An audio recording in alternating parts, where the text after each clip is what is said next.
Everybody, and welcome to the continuation of the agenda on May 14th, 2024. We were right at the end, maybe not the complete end, of the engineering report. Is there anything else that staff would like to add? No, ma'am. Okay. Mr. Ricks, that was an incredible reading of the rendition of your staff report. We may use you for other staff reports. Impressive. Commissioner Weiss, you are recognized. Yes. Thank you, Mayor. Thank you very much for the presentation, and thank you all for the lunch break. Much appreciated. So, a couple questions for you on, in looking at your budget, I actually had a meeting with constituent who is also a landscaper. One of the things they brought up was considering switching our grass in the medians to bahia grass as opposed to, I guess, Floratam or whatever that turf is that they're using. He said it saves quite a bit of money and that it doesn't die after lack of rainfall or water and things like that. It'll regenerate, and all you have to do is, I guess they spray on new seed every once in a while into it. So that was a suggestion made as being something that potentially helps save money. And We could take a look at that, yes. so anyway, so What type of grass do we use now in the medians? Well, it's all over. Steve, can you talk about that? Steve? Well, let's get Steve in the conversation. Steve, yes. You're recognized, sir. Good afternoon. All our grass in the medians are bahia. Oh, well, The only ones that are Floratam are the ones that are permitted. And your landscape guy is correct. If it's Floratam, it needs to be irrigated, which is expensive. And so generally speaking, the permitted ones are Floratam, which are nicer and greener, but they need irrigation. But everything we put in is bahia. Okay. Very good. All right. Thank you, Steve. I'll have to let him know. I had a question about, one of the things, and you're talking about, some of the newer technologies you're using. What about real-time data, network data of the entire network? I know right now we put out those strips that count cars, which are really, I guess, very accurate. But my understanding, too, is that we can see network data for the entire county is now available, I assume, by companies that are collecting the stuff coming off the phones and so forth. Is that something you all are considering? We do have that, and I'll have Dr. Motas talk about our central traffic center in terms of how we collect data and how we use that data. So, would you identify yourself? Yeah, good afternoon. Mo Al-Turk, Director of Traffic Division. Yeah, we do use that data, but mostly it's probe data, what they collect.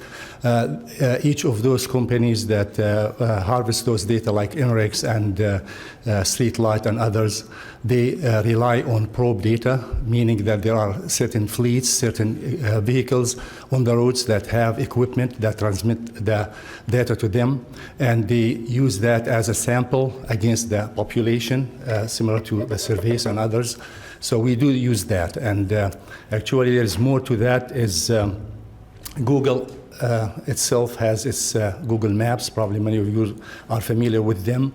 They also are offering now an initiative of trying to help agencies improve on their timing of their signals. And they have a product that they call Google Green, I believe. We signed up into that, and we are on the waiting list. We signed up about 4 or 5 months ago.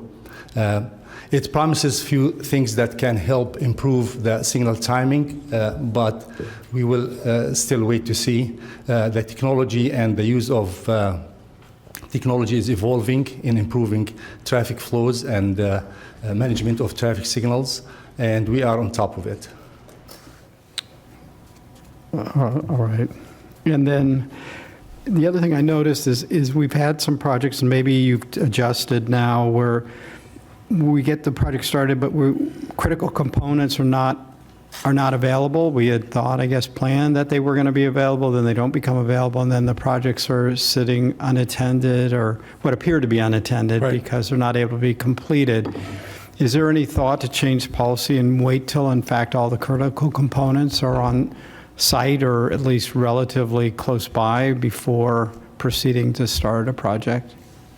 Well, certain projects, I know, like the Australian Avenue is a big project, which is about $30 million. And so one of the things we're doing is putting actually an extra contingency for basic utility parts. Because we know there may be some issues in terms of when you're working around some large older utilities. And so we're working with the City of West Palm Beach, looking at buying those up front, so if there is a breakage, we can actually be able to replace those up front. Now on the traffic parts, those are like long lead items, and so we're doing it on a case-by-case basis on the key projects to have those bought up front before we actually put a shovel in the ground. So. Yeah, I think that would help our residents and businesses quite a bit to at least, Right. I mean, I know a lot of these are critical repairs that you want to get done, but if they're not able to be completed and they drag out, then the disruption is actually worse than not having the improvement done at the same. Yes, sir. So that'd be my suggestion on that. And then lastly is the communication and outreach. And I know it's what's happening on 6th Avenue and also what's happened with our issue with the folks out at municipal contractors. They're not the normal, but it happens enough that really I think the communication and outreach and how that is being handled is something, and I don't know whether you have anything in your budget to be able to address that, but that would be something I would think would be important to make sure that the public is informed, kept up to date. I mean, you all know, I mean, I'll put it out there, but it's at least a few times a week I'm in contact with your office because of constituents asking for information about these projects that are partially completed, and so I think it's something we need to improve upon. But I think overall, I mean, you all have a lot to take care of, and there's a lot of critical components, so I appreciate you sharing that information with me today. Thank you, Commissioner. Commissioner Baxter, you're recognized. Thank you, Mayor. Hi, everyone. Hope you enjoyed your lunch. Questions that I had, a few of them, if you go to page 9.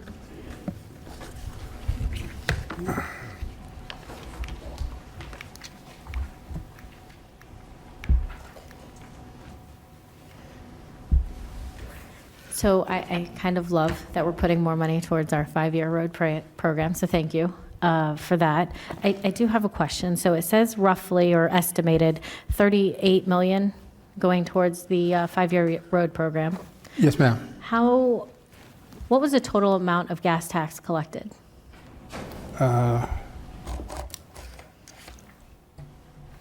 Is that what's listed on page 10? Am I to assume? No, this is only for us, so the total combined.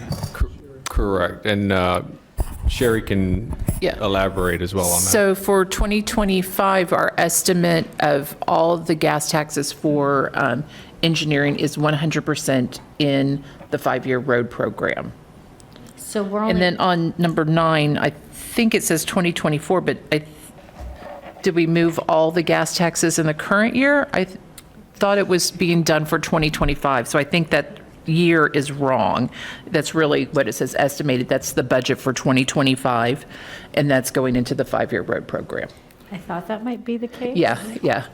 I guess my question is, generally speaking, we've historically collected over 70 million. Right. Now, we still have the piece in Palm Tran and funding Palm Tran with it, but we did make the effort this year to move all the gas taxes into the 5-year road program. So that's why you can see that the ad valorem funding to, I hate saying operating, but it's operating and maintenance of everything increased for that. And then during our capital workshop, we had talked about like the Shell Rock roads and stormwater that we hadn't really set aside money for, so we did that. So the net impact to capital just for engineering is $47 million, so which I think is huge. And I think we're definitely moving in the right direction. So I do want to say thank you. I am wondering, what was it so this was just all previously going to maintenance? Like, how were we able I to hate, yeah, it's, get you know to what I this mean? point? You know, we do have crews that do all the, with the striping and the bridges and some of those type of things. We always called it operating, but just from the ad valorem, in our current year, it's about $8 million, and now our ad valorem is 28, almost 29 million. So I think it's 47 million overall. I like to say it's almost 50, but Going yeah, towards capital going towards projects for capital roads. projects for the roads, the Shell Rock, the storm water, because that's part of the roads in our mind, and those projects. Yep.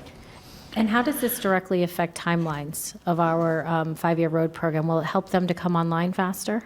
So, one of the biggest things I think helped is during the current year, back in March, when we did our mid-year cleanup, instead of dropping all the funds into reserves, we took $50 million and went ahead and moved it into our engineering department. So we were able to fund projects earlier than we had planned. Now, that's the budget side of it, but whether they can move everything as fast, there's only so many bids you can probably do in a week, but that's more engineering side of it. Two pieces of that. One is that the projects that we basically designs are done. Since we are fully funded, we don't have to delay putting those bids out. So that $134 million, these are fully funded. Whereas in the past, we only put 80 or 90 because we had the funding for all of those projects. So that is huge. The other piece of that, if she was talking about the stormwater, is that it is almost like when you rain, it pours, because starting last year, we got a very good, robust stormwater crew, our infrastructure and our stormwater is starting to collapse as we speak.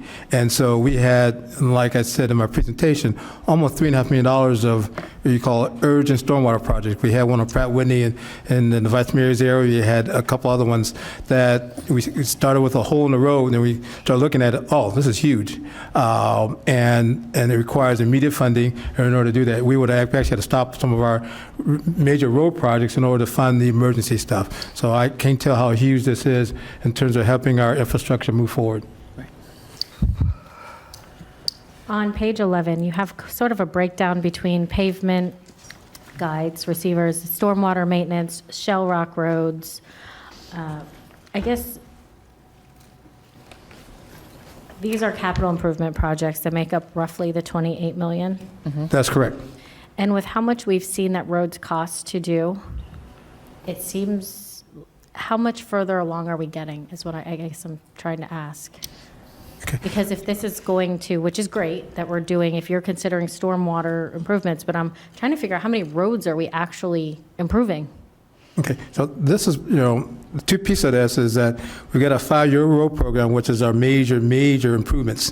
What you see here on this slide here is basically kind of like our day-to-day major maintenance projects. So stormwater is called major maintenance. Our Shell Rock roads were basically courtesy maintained. There's very little maintenance, but start looking at that. We need to upgrade those roads to make sure they're safe, make sure they meet all our standards. And so that is a long-term capital investment that the board wants to take a look at. And so that's what we plug money into. And so these are kind of like short-term needs and our resurfacing. So you're building, moving, expanding intersections and building new roads. However, you still got the day-to-day maintenance of our 3,600 miles. And so we're doing about $8 to $10 million, $1 million of resurfacing, about 200 miles of resurfacing every year. So just I'm following you, David, Yes. before we get too far. Right. So this is for maintenance, That's correct. and you're saying the previous slide, this is going strictly towards the 5-year road plan? That's correct. So That's that's correct. actually getting the roads done? That is That's correct. what I was asking. That's So, correct. Amazing. And so I just wanted to kind of clarify that and make sure we're kind of, if we had, and I'm throwing out a crazy number, so don't, I'm not trying to scare you, Administrator, because I'm not asking for this, but say that it was 200 million or something we had to roads. At what point do we reach, we don't have enough contractors or subcontractors to actually put roads in? Where's that threshold? And I'm not saying we go there. I am just trying to give an extreme to say, if we had all the funding in the world to get roads done, how fast could they actually get done? That's a very good question. However, we're not the only people in the market. You know, you got DOT, they're doing a very accelerated program on their major corridors, and so a lot of the major contractors, they're pretty well, their plate is full. And so, but we are, you know, considered a very good employer in terms of how we pay people and how we design our projects. So all, you know, we get a lot of projects out to bid. We do get a lot of competitive bids on those. And so I would say standing right now, we have not hit that break point yet. But we are getting competitive bids on our existing bids. So it's not just like one guy and he just got to jack the price. We're getting like three to five bids on all of our projects. And I'll finish, if you don't mind, Mayor, with No, go right asking. ahead. If somebody, let's say, is already currently doing a project, Right, and we put out an RFP for the next project. right. Are they allowed to then bid on that project and hold it up, waiting until they finish that project to then start their new project they may have won the bid on? Each project is independent, so they cannot say, oh, I got this new project, I need to slow up this other. No. They've got to finish the work that's already contracted for. Opposite. I'm asking if they're in the middle of a project. Yes. Can they still bid on other Oh, yes. projects and hold those projects up because they need to finish the one they're currently working on? No. Because when they bid on a project, in order for them to be an acceptable bid, they have to be bonded. They have to make sure that they have enough bonding capacity for this new project. And so if they're a small contractor, a lot of times they can only do one or two projects at a time. They don't have the bonding capacity. But for the big boys, they can string a lot of several projects along in order to keep the workload, keep their people under work. But they got to have the bonding capacity in order to do the extra workload. I guess what I'm asking too, is there a Yeah. way we can put in preference to people that are not currently under a contract with us at the county so that we are trying to speed it along? We Administrator? currently, we do that. There are points that are given when we're in the process. And if you have so much work, then you get less points. And so that then allows the others to start rising to the top if this one company has a lot of work. And thank you for asking that question, because I was like sitting over here thinking, yes, we've got the funding. We heard you loud and clear, and we moved some things around so we could move faster. However, just because the dollars are there, it will depend upon private sector, what the workload that they can handle, and still meet our requirements. So it doesn't mean we're going to immediately get out there and get everything done expeditiously. We'd like to, but I also want to temper that answer that, yes, we will get them out faster because we've got the dollars, we'll be able to do things, but we also depend on the private sector to actually do the work. And right now, you know, sometimes the squeaky wheel gets the oil, and if we're not squeaking loud enough, but we are now, you know, people, you know, you got to manage your personnel as we do here and priorities. So I just want to make sure we are aware of that. We're all struggling with personnel. Thank you. Okay, thank you, Commissioner Baxter. Commissioner Woodward, Ms. Baker, did you have anything else to add at this time? Okay, very good. Commissioner Woodward, then the Vice Mayor. Thank you, Mayor. First off, I know you went through it right before lunch, and thank you for getting through it before 11:30, but you flew through one pretty quickly. Sure. Palmetto Park Bridge, Yes, ma'am. bane of my existence. Could you just go back and slow that down a little bit, please, if you don't mind? Sure. So this is a project that's been under construction for the last 2 years. The bridge section is actually technically done. They got now to provide the documentation to get the certification from the Federal Department of Transportation. But there's some additional work in terms of the striping, the median, the work, and so by end of June, the project will be done. Okay, so because I just drove by this weekend, the concrete that's there doesn't have to be taken back No. out. That's a Okay. different project. That's a different project. Okay, good. Yeah, no. This one sorry is for you. we're Thank you. we're through all the hurdles. Now we're into the finish line. We're on the 5-yard line. We're ready to go to the goal line. Okay, thank you for that. You made me nervous there. That went I'm sorry about quickly, that. and Yeah. I missed that you switched bridges. Yeah. But I did just want to bring up on that bridge, because it brings me to a future question. On that project, I know we had a number of issues that came up with utilities, different utilities Right. companies, with the city, even with the Lake Worth Drainage District. There were a number of hurdles that we had to overcome that I don't want to say they weren't willing partners, but they were very slow partners for us. Is there anything that we can do moving forward, or we as a board that can do to kind of encourage better partnerships with the entities that, I mean, they're outside of our control, but they definitely have slowed down this project considerably and cost us a lot of money? Well, with the utilities, one of the things we started, actually last calendar year, is that we are now being more aggressive in terms of the design process. We're doing what we call underground, radar technology to survey basically those underground utilities. Because what is happening is that we had these meetings with the utility companies. They have their staff, and they go along the existing drawings. And a lot of them are basically new to their staff in terms of utility companies, so they don't have the historical knowledge. And so they don't know what they don't know. And so the designs are done, and all of a sudden we get in the field and it says, well, we didn't know this thing was there, and then we get to these delays. And so we are being more aggressive in terms of, especially these major projects, doing an additional step and paying our design agent to do this ground penetrating radar to verify all this radar stuff. And so Australian Avenue is a good case in point. There's like 14 different utilities there.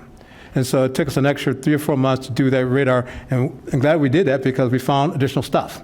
And so we modified the drawings to do that. And so another example is Florida Mango. We had a unique utility break, and Ali from Water Utility did a great job working with all the utilities, helping in that. But that's a project that is related to a road expansion project, about $9 million. And that road project is not put out for bid yet, because once we figure out there's a lot of utilities in place, like I said, we're not going to put that project off for bid until the utilities get relocated. And so that was an AT&T subcontractor digging, and he didn't find the right line, hit the wrong line, and caused a major problem. If we had a construction contract for widening that was already basically awarded, there'd been more delay costs. And so we're trying to do a lot of things. We're having some heart-to-heart conversation with all the utility companies in terms of, especially telling us, giving us a timeline when they can relocate those utilities. That's critical. And so if we can't get a timeline, then we will not put that project out for bid until those things get done. So is that in your budget now to have the technology to do the ground Yes, ma'am. penetrating before we start? Because I'd rather delay the start of a project than have the whole thing under construction, and our constituents are very unhappy. So that's part of this budget. Yes, ma'am. Okay, thank you. One more Go right question, ahead. please. Keep right ahead. On page 17, you had listed here, we have 140 lane miles that are over capacity and 50 road intersections. And I believe Commissioner Baxter had asked before for us to get like a map of Right. this.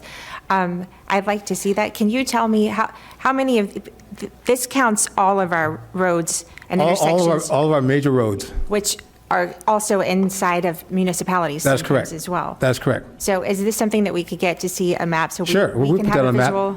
Yes, Okay, ma'am. Good. So these are some of, I know you're going to give us a map, but how much of this could you tell us are in cities where we don't have zoning and where we do? I'll have to look at the data. Okay, so Yeah. that'll come back to Right. us. If I as a could, future- thank you for that, Commissioner Woodward. Mr. Ricks, if you could provide that map to all of us. Yes, ma'am. And I'm sure it's designated city, federal, state, private roads. Right. I'm sure that there's a map like that exists. It would help us tremendously in our districts. Yes, Thank ma'am. you for that question. Are these miles that you've listed here, they're just our miles though, That is right? correct. Or we have 50 intersections that belong to us? 50 out of the 1,300 that we manage. Okay, thank you for that. Yeah, share that with all of us. I'm sure everyone wants to see Yes, that, ma'am. please. And lastly, I know you're here to, we have traffic signalization, and we have some projects in here for smart technology.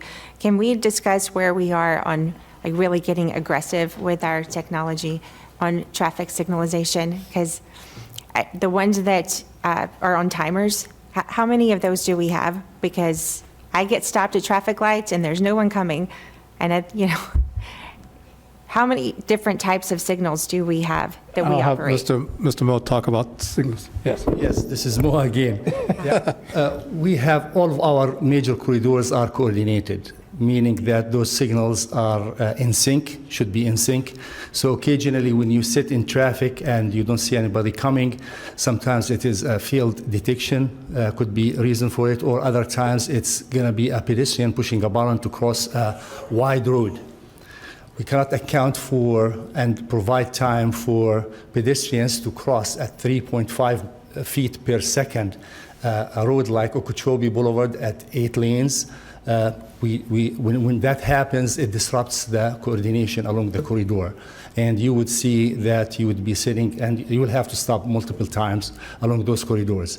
Other than that, we should not have issues. Now, the technology that is available now and that many speak about, which is mostly adaptive signal control system, which is supposedly should be looking at traffic as it comes upstream and adjust for it accordingly in time. Those have some utilization, but they are known not to be able to do much during saturated conditions, meaning during peak hours when your road is performing at capacity and even over capacity. Those could provide some advantage during off-peak periods when traffic is much lighter.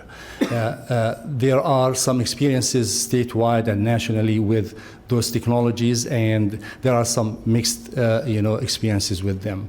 And so we are planning to do a beta testing of a system that has been around for a while now. We want to see how it works with our system. It's called Synchro Green, and this seems to be picking up.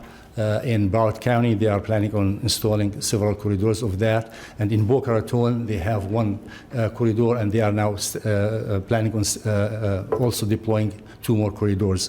So there are some technologies. Our signal system itself is a good system, and it's the same one that is being deployed mostly it is the mostly deployed in the state.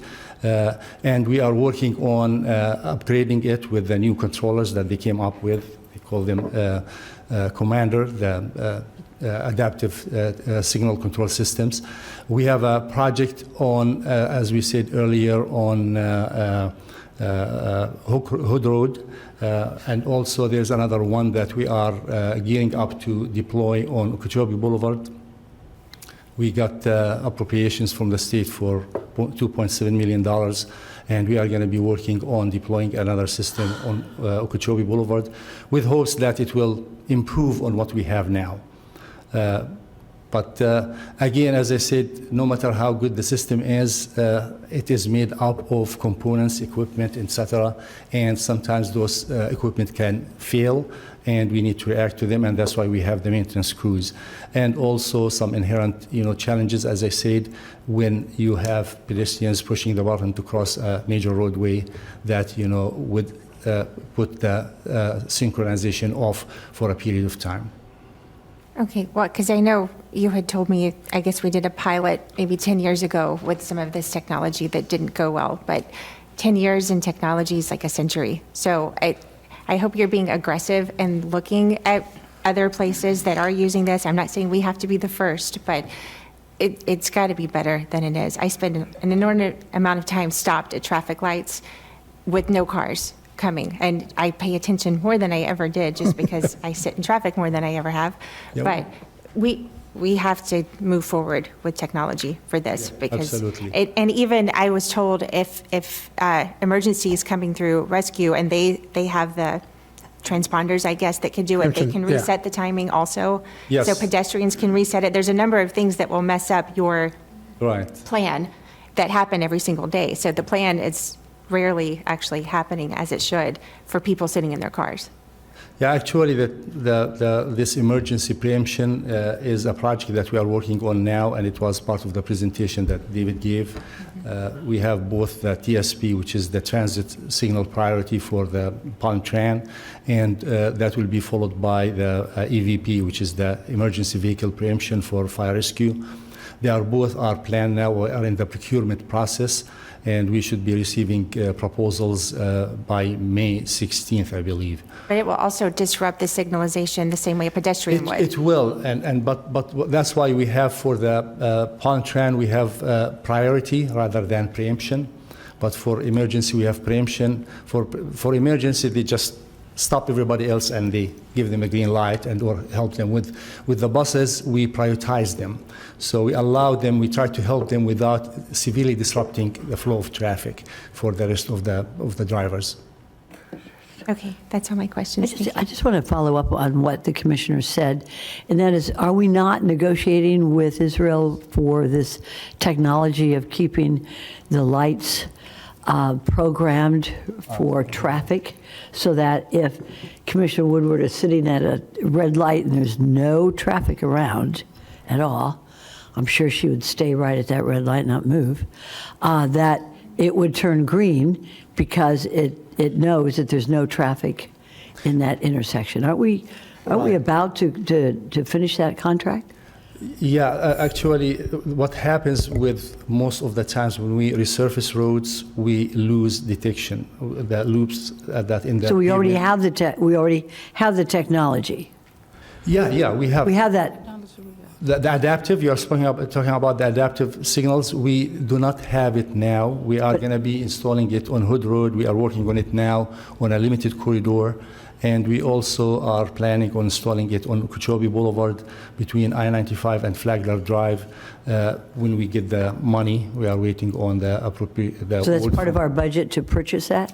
Yeah, actually, the state appropriated $2.7 million for that. So we'd be working with the state to develop an RFP and then try to get the best of the best, looking at that corridor and see it, and that's our goal. Okay, good. I'll be excited when it comes in. Yeah, and we used to have an adaptive signal control system on 4 corridors in the county, including Okeechobee Boulevard, and it was not a good experience. We ended up, pulling the plug on them after 5 years of deployment. And our, again, experience is not unique. We have several other maintaining agencies throughout the state that has similar experiences with the same technology. But again, as I said, adaptive signal control is a concept, and there are several vendors that make systems that are adaptive, but they are a little bit different between each other on how they do it. Okay. So we are not closing the door, and we are cognizant of that. Technology is evolving, and if we had bad experiences with one vendor, one system at one point of time, in the future, those new technologies within the same realm will evolve, and we are open-minded to that. That's why we are doing the Hood Road, and we are going to be doing the one on Okeechobee Boulevard. Thank you, sir. Vice Mayor Marino, you're recognized. Don't go anywhere, Mo. Now, I thank you for the opportunity to actually ask questions. They may not be technically budget related, but we've got a captive group of people here. So, Mo, can you please explain why Hood Road was chosen? What criteria on Hood Road made it ideal for that? Several reasons. One of them is that there is a railroad crossing there, so we want to see how it reacts to preemptions, railroad preemptions. And also there is a school towards the western end of it. And there is a shopping plaza also within that corridor. So all of these introduce changes in traffic patterns that could be not expected, and we want to see how the system reacts to that. Also, that corridor is not oversaturated. It is under capacity. So it allows us also to see, that's where mostly the adaptive signal systems have advantage. And is there, because this is actually a small lane miles, it's small. 5 signals, I believe. Okay. And while we have you here, can you explain what's going on Beeline with the adaptive signaling and lighting? Yeah. The Beeline Highway is a huge project. The state has just started construction on it, and it extends from North Lake Boulevard all the way down and going into Martin Luther King.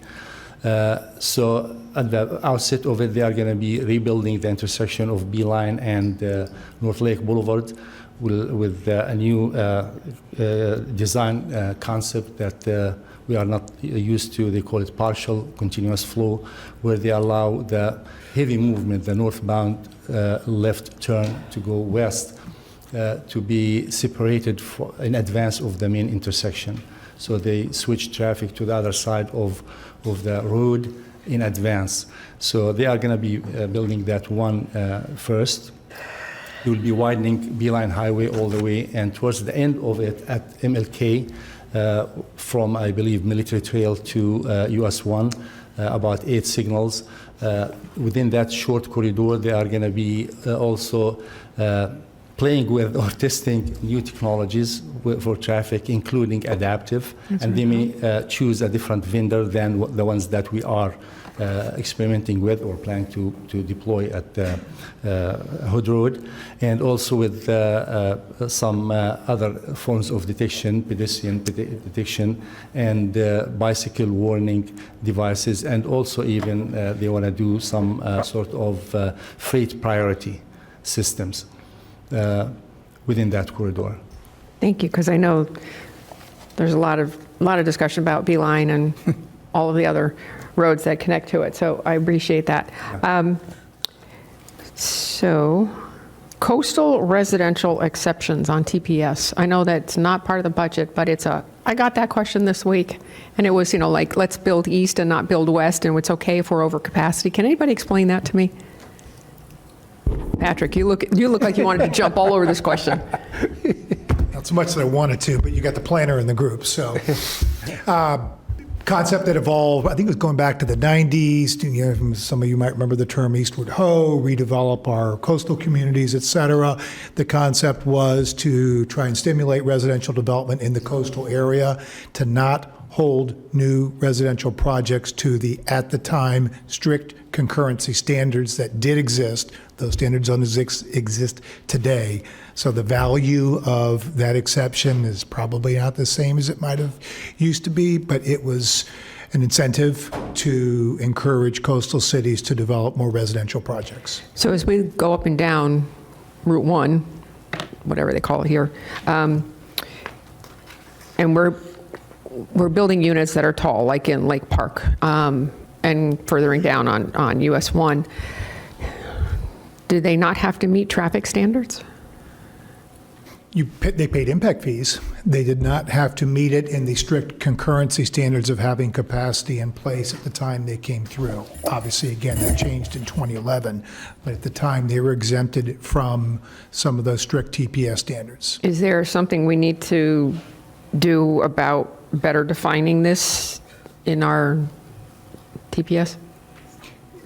Something we could take a look at. I think also, if we're talking about this, there's another one, TCEAs, Transportation Concurrency Exception Areas, which applied to residential and non-residential, used a lot in our eastern cities as well. We could take a look at the viability of having it in the plan and what it means, and if modifications might be of value.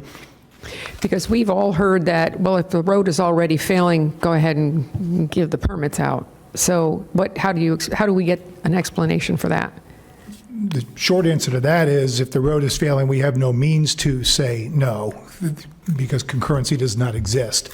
It was, again, this concept was created in a time when concurrency did exist and provided for that out. But keeping in mind the concept, and let us take a look and see if there's value either way. I appreciate that. Also, just want to say thank you. Military and PGA is done. Oh my God. If we had ground penetrating radar a year and a half ago, we would have been done a year ago. That is correct. Donald Ross Road Bridge, thank you very much. After some fits and starts, I think we got some really good PR out about the bridge and why it's one bridge at a time. And I think maybe having a marketing person in place who could write press releases for us might not be a bad plan, because, I love you engineers in the room, but you guys can't write anything when it comes to the public. Sorry. You're good at engineering, but words, So a marketing person who helps with press releases, especially when it has to do with traffic and with road closures and bridge closures, and really kind of explains why. It would be really helpful. I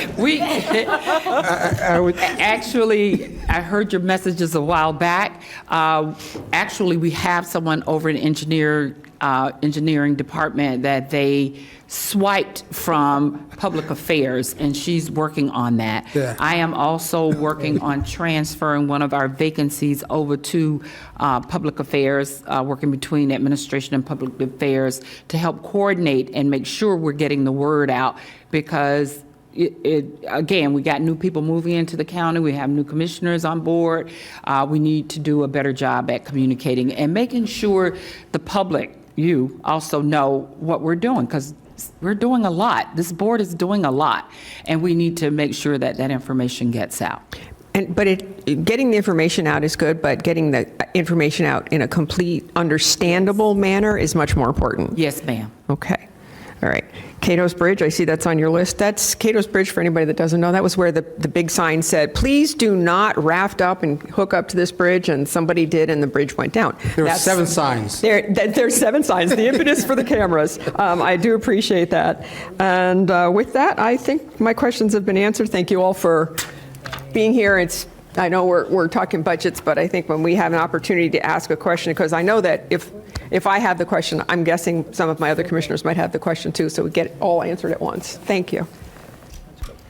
Thank you very much, Vice Mayor. Commissioner Baxter, and then Commissioner Weiss. Thank you, Mayor. And yes, to reiterate, I think messaging is so important. How we put things, what we put on there, and maybe even processes. So I couldn't agree more as of a recent meeting we've had. That could have been very helpful. But moving on to, so currently the county, and it has like a concurrency type system, but we can't deny permits because currency doesn't exist. Is that the best way, or is there a better way to put that? That's correct. Correct. Mr. Rutter, I think. In the shortest of forms, concurrency meant you had to have the capacity available on a road before development could be approved. What went away was that strict requirement. Now, from what I understand is even if the road is, so now if the road is failing, we still can't collect prop share dollars because the road's failing. What does the county currently do for roads that are failing? Certainly, you're always collecting the impact fees. Correct, but what are we doing to fix a failing road? So you're getting the impact that it creates per unit, per square foot, things of that sort, to bring it back up. I'll call it the backlog piece of it. Those are what you have in the 5-year. That's what engineering reviews every year when they go through the 5-year program, find the ones that are failing, that are challenged the most, and try and bring those up with the funding. The enhanced funding that we have, hopefully we can bring even more up. Would never tell you that you're going to get every single one of them at all times, but you'll have that information too when you see these on Thursdays and projects that have those kind of overcapacity challenges. You'll hear that. And it's also part when engineering, among others, does their reviews in development. They'll look at those challenges and whether it means working with a developer to extend a deceleration lane, maybe work on a turn lane, things of that sort, have those conversations as well. There's no one size fits all to bringing a failure up to a capacity, a working capacity state. And as much as I think people may have liked it the way it was before, it's really not the builder's job to do our roads. I mean, they're supposed to account for their impact fees to the road. So I guess I'm just wondering, when we start talking about concurrency versus mobility fees or mobility plan or something going forward, because we have this new legislation to start considering, and I know we're off topic a little bit of the budget, but I think there's something maybe we should address is, having that list, if we're putting together a deficient road list, and maybe how we might want to address these failures so that people can start actually contributing their share and keeping up with what's going on. It's probably the number one complaint I get from my constituents are our roads, and I do know that not all of them are county roads, but even the county roads being deficient where they are. And so I would just really like us to take a hard look at what could we do to maybe do that, because I think individually we all might have certain roads. What is it? The squeaky wheel gets the oil, right? But at the end of the day, there might even be roads that aren't on our radar that could need a little love. We Ms. Baker, actually you're recognized. Go ahead. Thank you, Mayor. Sure. First of all, the misunderstanding that impact fees cover all their costs, it does not. The methodology used with impact fees determine what the cost of the facility, lane miles in this case, then they get credit for any impact, any taxes they'll pay in the future, any grants we've gotten, et cetera, et cetera. So we come up with a net amount. It does not cover doing the roadway. So with impact fees and other prop share, when the traffic study is done, it takes into consideration all the backlog traffic, all the traffic that has been approved on the books. They keep track of that, plus the new traffic this development is putting on the road. So we have a listing and sometimes that's why a developer may need to pay sooner rather than later because of the level of service, which is below D. I won't say failing because it's still moving. It's not just moving at the normal pace that we would like. So we're looking at that. And then when David looks at, and staff looks at the road program, we're looking at what is below level D. What are our priorities in getting this done? And so now that we've got a little more money, and if the private sector is there to do the road improvements, then we'll be able to move a little faster. But we really do need to look at the backlog of those particular roadways and make them a priority, and that's what we'll recommend to the board during our processes. But again, we're growing faster than we can keep up with. And as Patrick stated, the new law changed, and so therefore we can't apply infrastructure being in place before the development. But the board does have some discretion at comp plan on where are we with our infrastructure, do we need to add more, et cetera. But that's a consideration of the board at that time. But I do want to make it clear that impact fees doesn't get us nearly where we need to get as far as doing the road improvements. And I guess I don't assume they would. I just want to make sure, because we know that. Yes. Let's plan for it. Absolutely. Is I guess kind of what I'm saying. Okay. Thank you. And we will be bringing impact fees and mobility to this board for discussion in June, I think. Is it June or August? So I'm getting the stare from I'm going to say maybe Sherry. August. Okay, August. I'll shoot for June, but August. expected August. Thank you, Ms. Baxter. Thank you, Commissioner Baxter. Commissioner Bernard? Thank you very much, Madam Mayor. A couple questions on, I know that we, like in item 3C1 today, we're pretty much finishing up the Palm Beach Lakes. That project is done. This was just closing up the books. Okay, closing of the books. If you can just, the Palm Beach Lakes Bridge, if you can give me an update on that, and also on the Australian Avenue project. Okay, so I'll start with the Palm Beach Lake Bridge project. We're currently under design, and we've also reached out, and this is the second year in a row we've submitted for a raise grant, I think for $12 million, I believe, $12 million. And also we're hopefully getting congressional appropriations, $2 million each from McCormick and also Congressman Frankel. But we're probably, I think, Morton, is Morton here? Morton is the director of my roadway production. I'm going to talk about the details of the Lakes Bridge project. Good afternoon, Morton Rhodes, Director of Roadway Production. The project at this point is, as David said, under design. We are in the process of preparing to present the scope and the plans that we have prepared going forward. But what we plan to do is to schedule what you could call a stakeholders meeting with the city, the CRA, and I think the developer, the NORA developer, is also expected to be invited to that meeting. But we have our consultants working on the actual exhibits and preparation for that meeting. In another, I would say, 2 to 3 months, we should be ready to schedule that meeting. Once we get that feedback from the folks at that meeting, we then plan to apply whatever input we got from that meeting, and after that, we intend to get moving towards the public involvement portion of it. So that's where we're at right now.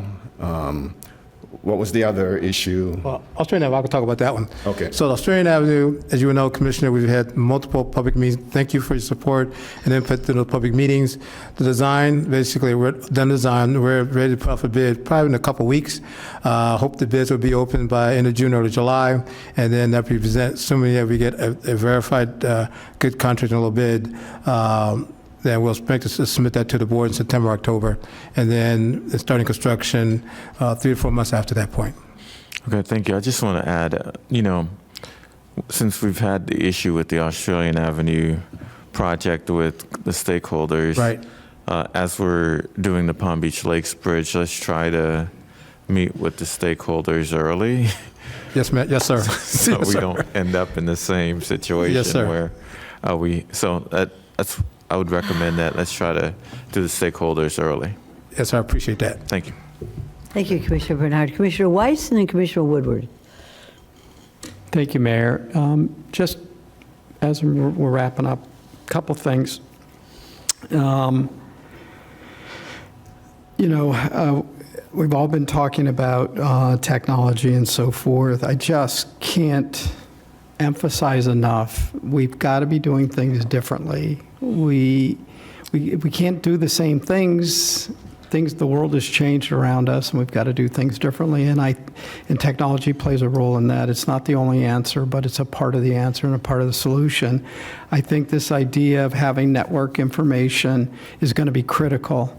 Whether or not we have signal technology to implement it or not, it's imperative that you in your center, your traffic data center there, that they're getting alerts when there are road closures due to accidents or some other mishap that happens and roads get closed and nobody knows about it and traffic gets backed up, and then it's not until our offices start calling that people are taking and understanding that an intersection's been impacted or whatever. So and if you don't have it in your budget, the money, then we need to be looking at making sure you have the money to put it in your budget. And then on the road closure piece, it's not just the county, it's everybody that has the ability to close roads in this county, which are lots of people, and they do it, and there is absolutely no coordination that goes on. And the driving public, the walking public, the biking public, the transit public are the ones that are impacted by this. And nobody has a clue until they get in the middle of one of these messes that is what is happening. They're trying to get routed to where they need to go, and instead they end up in a traffic nightmare. And so we've got to figure something out. I see Mr. Radcliffe is here from the League of Cities. The cities play a huge role in all of this, but it's the private contractors, it's everybody, and you guys have done a much better job. We get emails now about our known road closures that are upcoming, and that's great. But we need to figure out a way to do this real time and get this information out to the public and where they can find it in one place. Because now you're hunting down and people don't know when they've transitioned from the county into a city. It seems like in some cases, cities are not, they just handing out permits for road closures by private entities, and nobody's monitoring this or coordinating any of it, and it's impacting people's lives in a really negative way. So it's something I looked, unfortunately, I know we put a lot on your plate, Madam Administrator, but I don't see who else can convene this and try and help solve this and help us get around this county better. Commissioner Woodward. Thank you, Mayor. I just wanted to go back one more time. We brought up the comp plan being the one place where we have to kind of put the brakes on something because of traffic. After that, it's, once it's into the zoning phase, there's not much we can do. But as far as, projects that have been approved versus actively building, since we have our planner here, it's just a conversation that we've had for helping us prioritize roads that, we're going to get the list of where it's failing, and I think that definitely should take priority. I'm sorry. Overcapacity. Yes, anyone listening, failure does not mean potholes or anything. It just means you're stuck in really bad traffic for like morning and evening rush hour commutes, so to speak. Overcapacity. I'm going to write that down. Overcapacity. But we approve a lot of projects. We all know we approve projects all the time that don't necessarily have a future plan to be built as much as they are to get the development rights that they want. And then we have projects that we approve and they're already breaking grounds like 6 months later.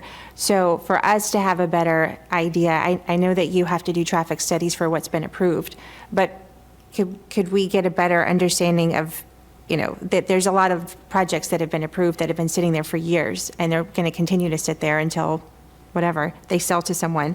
But we have a number of projects that they're breaking ground, and it would help us also identify areas to prioritize this, and not just us. I mean, you could work on prioritizing this. This is where land use and transportation have to come together, because once we're pulling permits or they're getting into design phase, like this project's going to get built, and that traffic will come, versus other projects that are, I don't know the right terminology to use for that, but it's zoned for that for some future use down the road, a decade from now, just to help us, because we do have a limited budget and limited scope of people to do the work, but if they're building it, then that's where the priority has to go. So I don't really know how to throw that to you, but you understand, we've had this conversation. Yes, and a handful of points, I believe as Commissioner Baxter brought up, densities and things of that sort, and understanding them and how they evolve through approval processes, your questions about projects previously approved that could still be housed on the books 8 years later, 10 years later. And we're going to come back to you and talk to you about both of those points, kind of an overarching development discussion, and talk about how there were statutory changes. Those of us who are old go back in time. Monitoring used to bring projects back when they hit their timeframes, 2-3 years down the road, and the board would have to approve an extension. There have been a number of statutory changes that extended them. There have now been some other changes that bring them back a little bit. But we'll talk to you about all those points, and then in turn, what you may or may not want to do with those as they approach those points when you're reviewing new development, and that there might be approvals for projects on a corner, and projects in the area are approved for X, Y, or Z. I would tell you that those projects that are on the books are accounted for in the database. They're tracked, but you don't feel it because it's not built yet. And that's the difference. I think that's what you hear from a constituent, is what they're actually feeling. So we will be back to you in the very, very near future this summer talking about both those points. Thank you, Commissioner Woodward. I have just a few issues, because this to me is probably the most important department for the future of this county. If we do not fix our roads, we will not develop as a county, period. And if there's one issue that every one of my colleagues probably hears more of than anything else, it's traffic. And this is an engineering feat that is beyond certainly my expertise. So I look forward to your department, and this is one of the only times you'll hear me say we need to look at maybe some additional budget allocations. First, before I go on, because I get a little bit intense about this, is that I want to thank David Ricks and Joanne Keller for coming to many, many meetings that I've had in my district. And I say to my colleagues, if you want to have, there's no better team than to have our engineers stand with you. Sometimes I stand behind them, especially Mr. Ricks, when it comes to these issues of roadways and traffic. Many of the issues that you face, the challenges that we in the county face, is because of the state of Florida. And they have given us mandates. It's very, very difficult for us to follow as a county. Let me go over just a couple of little things. One, which is absolutely very important, which very few people in the county understand, that's impact fees. And that they think that if a developer is going to build 1,500 units of family units, not over 55, so you're counting the bedrooms, you count the cars, and that they will not have to build that road that goes into it, or improve that county road that goes into those developments. We need to know that, before we say yes to a new development. We can say yes, but wait until the roads are done.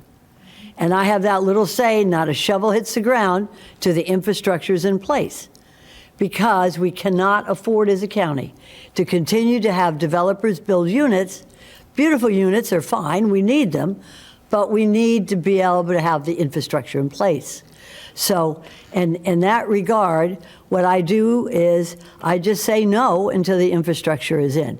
And the biggest example, at least in my district, and I'm sure you all have this in your districts, is Lyons Road. Lyons Road is a farmer's road. Why is Clintmore Road named Clintmore? That was the name of the farmer. It was a farmer's road. We developed it over the years, Clintmore Road, and it's pretty good today. But Lyons Road is going to take a while. So I encourage my colleagues to know this before we vote yes on new developments going in immediately before the infrastructure is there, and that is roads. That is so important.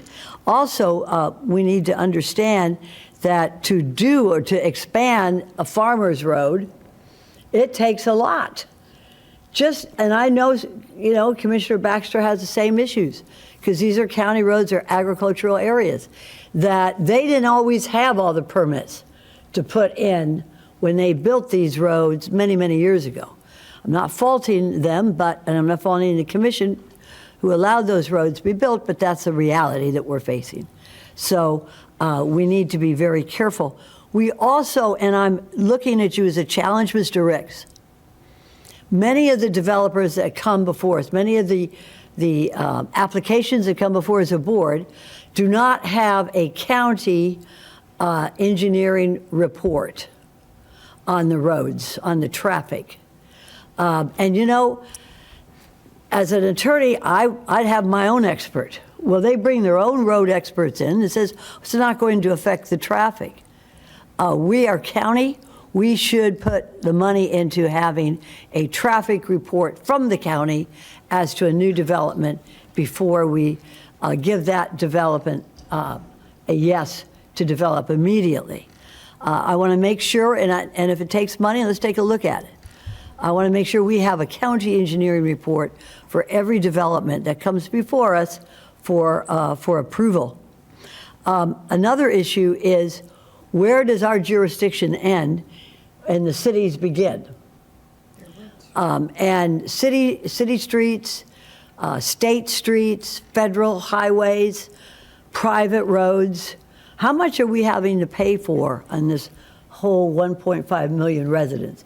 And I don't mind if we do have jurisdiction over every road in the county, but I want to know which roads those are so that we get some help from the federal Department of Transportation, as well as the state and cities, municipalities as well. I think that's very important when we look at the budget when you come back, Mr. Ricks, on this issue. Okay? And then also the issue of safety lanes for bicycles. Man, I cannot tell you how many bicyclists I see out there that just scare me to death, because what is the width? And I'm asking any engineer, what is the width of a sidewalk? Is that 10 feet or 7? At the minimum is 8, ideally 8 to 10 feet. Okay, so let's say you have a 10-foot pedestrian sidewalk. And what's the width of a bicycle lane? 6 feet. I think 4 to 8 feet. Okay, not enough, no matter what it is. 4 to 8 feet. So could we have a report on how we can somehow segregate those bicycle lanes from the motorized lanes? Because I've asked FDOT, and I have to say they've come back with a positive response. It's costing them a little more money on a state road in my district. I'm not going to tell you the name because I don't want you to do this. I don't want to say it and pour it before the cement's on the ground. But I'd like to see us in the county do the same situation with separated bicycle lanes just to protect our people. Ms. Baker, did you want to interrupt me? Do you want to, or are you going I'll wait to? till Are you going to you're interrupt done. me? Yes, I'll wait. Okay, another thing is cameras. A number of years ago, we had cameras on the intersections, and it was a great moneymaker for municipalities to give tickets.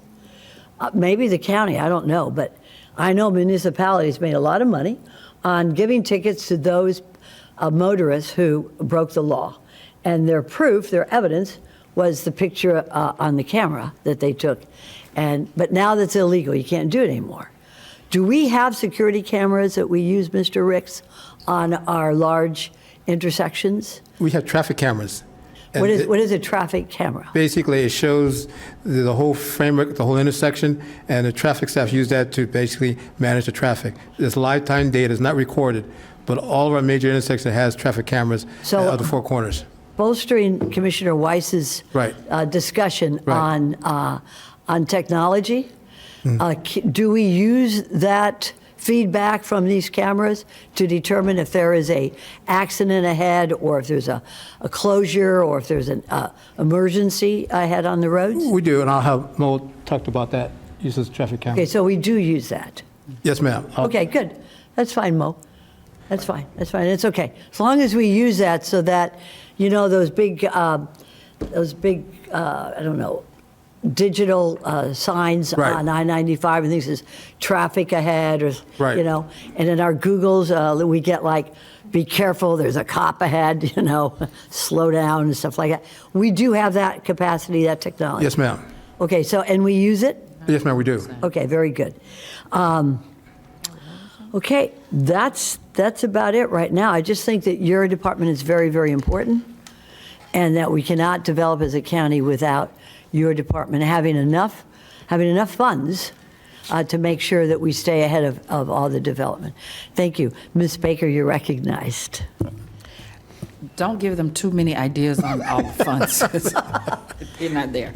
However, and Mo also has an alert called Virginia Baker that calls them when traffic backs up, or I hear of traffic backing up. So don't hesitate to call if you run into traffic. Who do we And call, Mo or you? I in the call cell? Mo, I call Okay, whoever good. answers, along with David. All right. But I also wanted to go back to talk about, just highlight the fact that traffic studies are required. They're submitted to our staff. Our staff then reviews those traffic studies. Sometimes we agree with them, sometimes we don't. We send it back, and the traffic engineer tweaks it based upon input from our staff, or we just don't approve the traffic study. So there are reviews of traffic studies, so we know our level of service. If it's D or below, we make sure that that traffic study for the new development has accounted for the backlog traffic. It's just a matter of dollars and getting the private sector to move those projects Can we along. ask the private sector if they want to develop along a county road, that they provide us with funds so that we can do a very thorough traffic? Because I don't want to go into particular roads, but I do want to mention that most of what we hear, and we represent the public, most of what we hear from our constituents is traffic, traffic, traffic. And if we need to do whatever we need to do so that our engineers can come back and say, this development going on, that is proposed, is going to impact until we get up speed. So they're going to have to be delayed. We request that they be delayed so many years until we get the roads ready. There was a time we did exactly that. I grew up on this stuff, so I get excited when we start talking about it. But the statutes have changed, and so the statutes don't necessarily, and help me if I go off the rail here, but the statutes do not allow us to hold up a project because of trips any longer.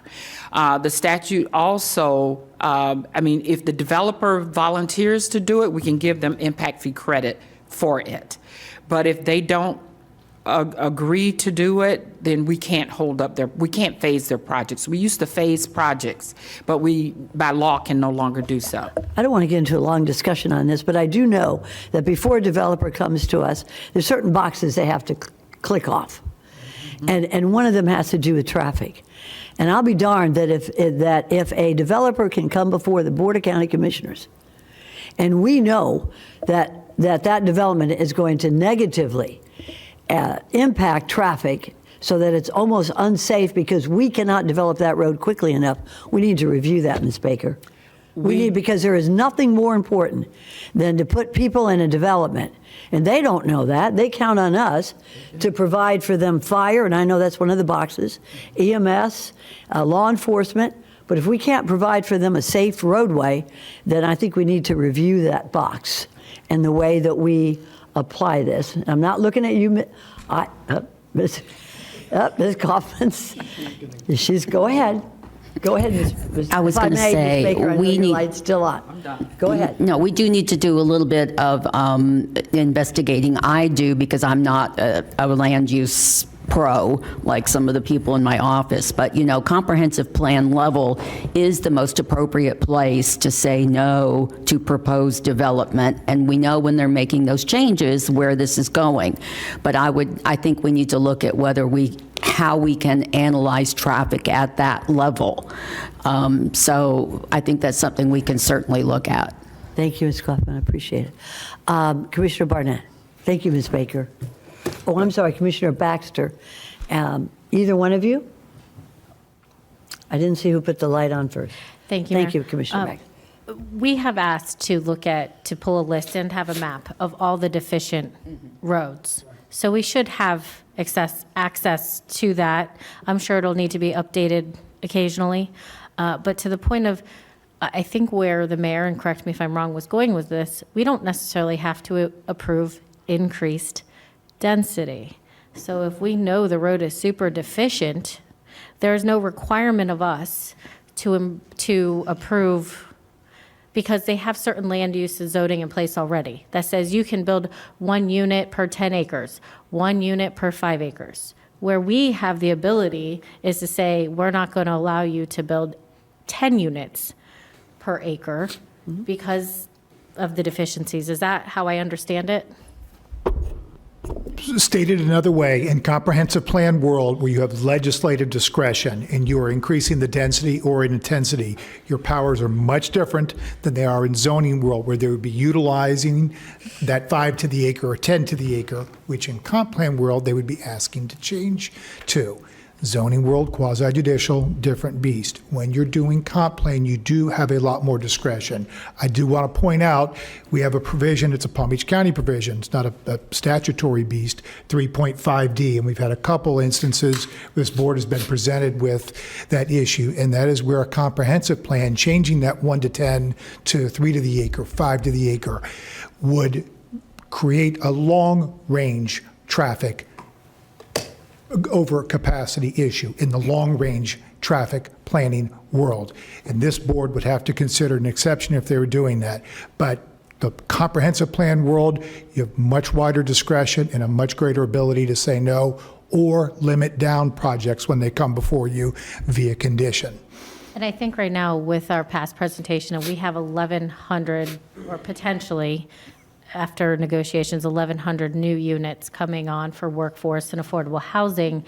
I think let's work through that and calculate it into those deficient roads, but there's less pressure, until these come on for, I think, we've been stuck in the world of we need more units. Well, I feel like they're on their way, but also overcapacity roads going forward. And so I think that information will be useful when we are deciding to increase densities on any particular lot or acres going forward. So thank you, guys. Thank you very much. Commissioner Barnett, you're recognized. Thank you, Mayor. I'll try to be quick. I know we've spent a lot of time on this subject, and we seem to have discussed almost everything in engineering and public works aside from the budget. I have a few items I wanted to ask you for some updates. Thank you. And Mayor, you mentioned requesting some information in a report on bicyclists, non-motorized bicycles and bike lanes. I was wondering if you could include motorized or mechanized scooters and those types of vehicles in your report. It's been brought to my attention by some of the mayors in my district, and I can see it myself riding to work every day along Military Trail. These these vehicles in the roads, weaving in and out of traffic around me. I know a couple of them almost hit me a couple of times. We need to make sure people can get to work, get to school, and if they can't afford anything more than a mechanized scooter, then we need to make sure they can continue to use these vehicles, but safely. So if you can include that in your report, please. Thank you. Also, with regards to Palm Springs, I know you've had conversations with the mayor and some folks in my staff regarding the heavy congestion and traffic in the area between Palm Springs Middle School and John I. Leonard High School, two of the largest schools in the school district. I think one is the largest high school and the other is the largest middle school. And traffic is unbearable in that particular area. Mo, we've talked about it. We brought some of our elected officials to the Vista Center, to the control center. Thank you very much for allowing that, for setting that up. I think there was a meeting that was held end of April. I don't know if there's been any information or updates that have come from that meeting, but I'd like to get some more information on that, please. I appreciate that very much. And there's one of the, oh yeah, the 6th Avenue Bridge. I appreciate that update you gave me. Unfortunately, there is that delay with regards to I think you mentioned the density of the cement that was laid, no fault of the counties. No, we did due diligence. We had our Right. private consultant do diligence on all the concrete samples, and I was there before. Right. And we found out later that one portion of the concrete didn't pass test. So we did multiple tests, like I said earlier, and found out there was a certain section that didn't meet the standards, and we don't cut anything back on standards. I'm sorry. It didn't meet standard. And so actually, like I said in the conversation, about 30 by 40 section is identified as deficient, and they started yesterday to remove it. It'll take them about a couple weeks, move that section, and then they're going to report. So we're talking about by mid-June, there'll be complete removal and report. We're looking at probably July or August for completion of that project. So I'll have a bit of update once they do the reporting, but that's our rough timeline. But outside that, everything else on the bridge is basically done. Right. And so, That July or August, you said? July or August timeframe. I'll get some better details once we, probably by the beginning of June, I'll have a better timeline. But initially, before this issue that popped up, we were talking about mid-late June to open up the bridge. Now that of course, has changed. So we're talking probably a month delay. A month delay, that's what we mentioned on the call. Correct. And I know the residents there have been waiting patiently, and I know you and your people have been working very hard and as fast as possible, and I appreciate everything you're doing to get this bridge open as quickly as possible. Yes, sir. Thank you very much, David. Okay, thank you. If there are no other questions or comments, I think we can thank you all for the work that you do. Thank you, especially Thank you, Mayor. for Thank you, the last board. night. You were there until late last night. Thank you. All right, if we could have now the staff for Facilities Development and Operations. Thank you for waiting all this time. And I believe that my colleagues have the Facilities Development Operations booklet here. It's almost a book. It's heavy.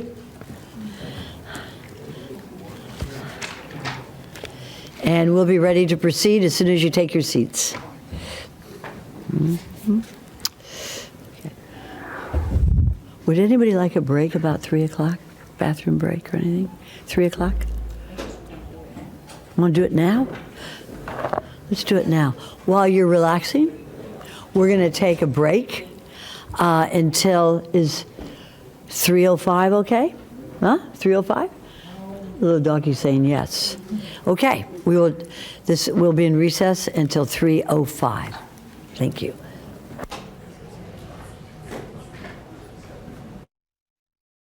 The next presentation, which is Facilities Development and Operations, and Miss, tell me how you pronounce your last name, Miss Ayala? Ajala. Say it again. Ajala. Ajal, Miss Ajal, you are recognized. Thank you. Appreciate that. Good afternoon, Mayor, Vice Mayor, and Commissioners. Ismi Ajala, Assistant County Administrator and Director of Facilities Development and Operations. With me today here is Eric McClellan, who is our Director of Strategic Planning, and Karen Sykes, who is our Director of Financial and Support Services. Today, we're presenting a brief summary of FDO's fiscal year 2025 proposed budget. As we have shared with this board before, simply put, FDO is an internal service provider. We are that department within the county's organizational structure that provides the services required to keep all other departments and constitutional offices in operation, thereby assisting them to achieve their mission. I often say that we are the department meant to be behind the curtains, ensuring that county buildings and systems, fleet, radio, security, and other key functions operate correctly. Different to most of our fellow departments within the county, our budget is not based on programs. FDO's framework is based on operational units for which, generally speaking, we have two broad categories or types of expenditures: personnel and contract services, and parts and materials needed to deliver those services. With this background, allow us to provide you an overview of our fiscal year 2025 proposed budget. This slide is only meant to provide you a historical summary of actuals from fiscal year 2019 through fiscal year 2023, adopted budget for fiscal year 2024, and proposed budget for fiscal year 2025 for all general government divisions within FDO. FDO's fiscal year 2024 adopted operating budget totals approximately $54.3 million. Our fiscal year 25 proposed budget totals approximately $58.1 million. This slide provides the same information previously discussed, but for the one division within FDO that operates as an internal service fund, and that is Fleet Management Services, which coincidentally was just recognized as number 10 in the NAFA Fleet Management Association's 2024 list of the country's 100 best fleets. Fleet Management fiscal year 2024 adopted budget totals approximately $61.7 million, while its fiscal year 25 proposed budget totals approximately $55.2 million. As this slide shows, the vast majority of FDO's budget, approximately 80%, is allocated to the divisions that support existing facilities, that is, electronic services and security and facilities management, which, not surprisingly, are FDO's two largest divisions. Let us review each one of our divisions in detail. For FDO's administration, which includes the Director's Office, we're proposing a budget that reflects an increase of 1.52% year over year. We do not have any supplements being requested. For FDO's Business Operation Division, which is the one that assists in researching, preparing, managing, and negotiating permits, contracts, and agreements for internal and external customers, it also handles all agreements with local municipalities and partnering agencies for the use of the county's public radio safety system. Business Operations runs FDO's storerooms, which are necessary to sustain our facilities management and electronic services and security division operations, and performs all procurement and vendor outreach for the department. Our proposed budget for this division reflects an increase of 8.69% year over year, and we are requesting two additional positions, a procurement coordinator and a contract management specialist, to handle our increasing workload. Next, we move to FDO strategic planning, and this is the division within FDO that provides for long-range facility planning, including development of FDO's annual capital improvement plan and our in public places programming. Strategic planning is also responsible for regulatory compliance, including managing and overseeing indoor air quality in our buildings, environmental testing, and remediation of impacts such as mold, petroleum, lead, and other chemical constituents, as well as asbestos testing and abatement. The division's fiscal professionals manage all of FDO's funding, which includes development of our operating budget and responsibility for payables, reimbursements, collections, and all related policies and procedures. Our proposed budget for strategic planning reflects a 7.49% increase year over year due to the addition of a senior planner to accommodate additional workload. This takes us then to FDO's Capital Improvements Division, and this is the team within FDO that leads project procurement and implementation. As you know, and our track record shows, we are handling a significantly increased project workload, which continues to grow. As a result, this division shows a proposed increase of approximately 24% year over year due to 5 additional positions being recommended. CID is currently managing a workload that exceeds 600 open projects, and we support all county departments and constitutional offices.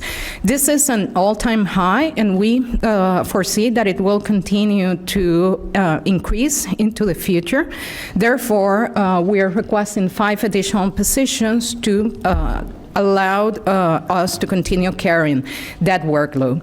That then allows us to transition into FDO's Property and Real Estate Management Division. This is the division within FDO that provides a full range of real estate services to our clients, which include the Board of County Commissioners, its departments, agencies, and constitutional officers. Services include the acquisition, disposition, and leasing of properties, coordinating civic site acquisitions, administering leases, and providing technical support for the development of county facilities. Our proposed budget shows a year-over-year increase of approximately 32% with no supplements. As previously shared, FDO's Facilities Management Division is the department's largest one, as it provides all support services on a 24/7 basis required to operate county facility. It has a personnel complement of 170 colleagues, which represents approximately 42% of FDO's workforce. The proposed budget shows a 5.87% year-over-year increase, and we do not have any requests for supplements. FDO's Electronic Services and Security Division takes second place as it relates to budget allocation. As its name suggests, like facilities management, ESS also handles building systems, just the electronic kind. This division is responsible for access control, fire and intrusion, and radio systems. It also handles county security and the county's public safety radio system, which supports all county emergency operations, fire rescue, and PBSO. Its proposed budget shows a year-over-year increase of about 3.4% and a request for 3 additional electronic technician positions to handle the increased workload.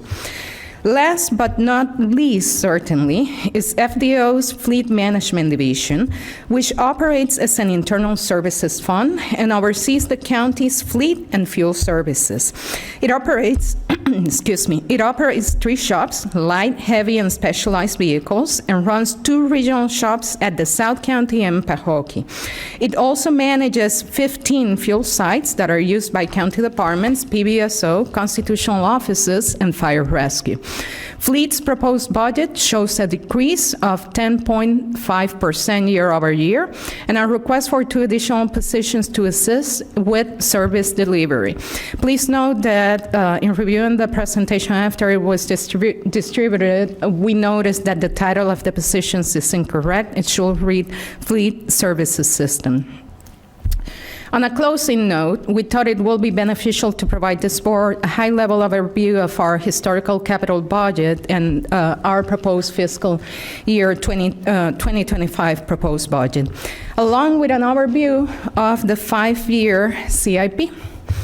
Although there is certainly not enough time to go over all the capital projects we have underway, we would like to provide this board a high-level overview of a few we know to be of special interest. The Supervisor of Election Production Facility has achieved substantial completion, and we are in the process of planning a ribbon cutting ceremony, hopefully in the next month. For Phase 2 of the Canyon District Park, we have received the guaranteed maximum price and expect to bring an item for consideration by this board in the next month. I should say July. Next month is June. Time flies.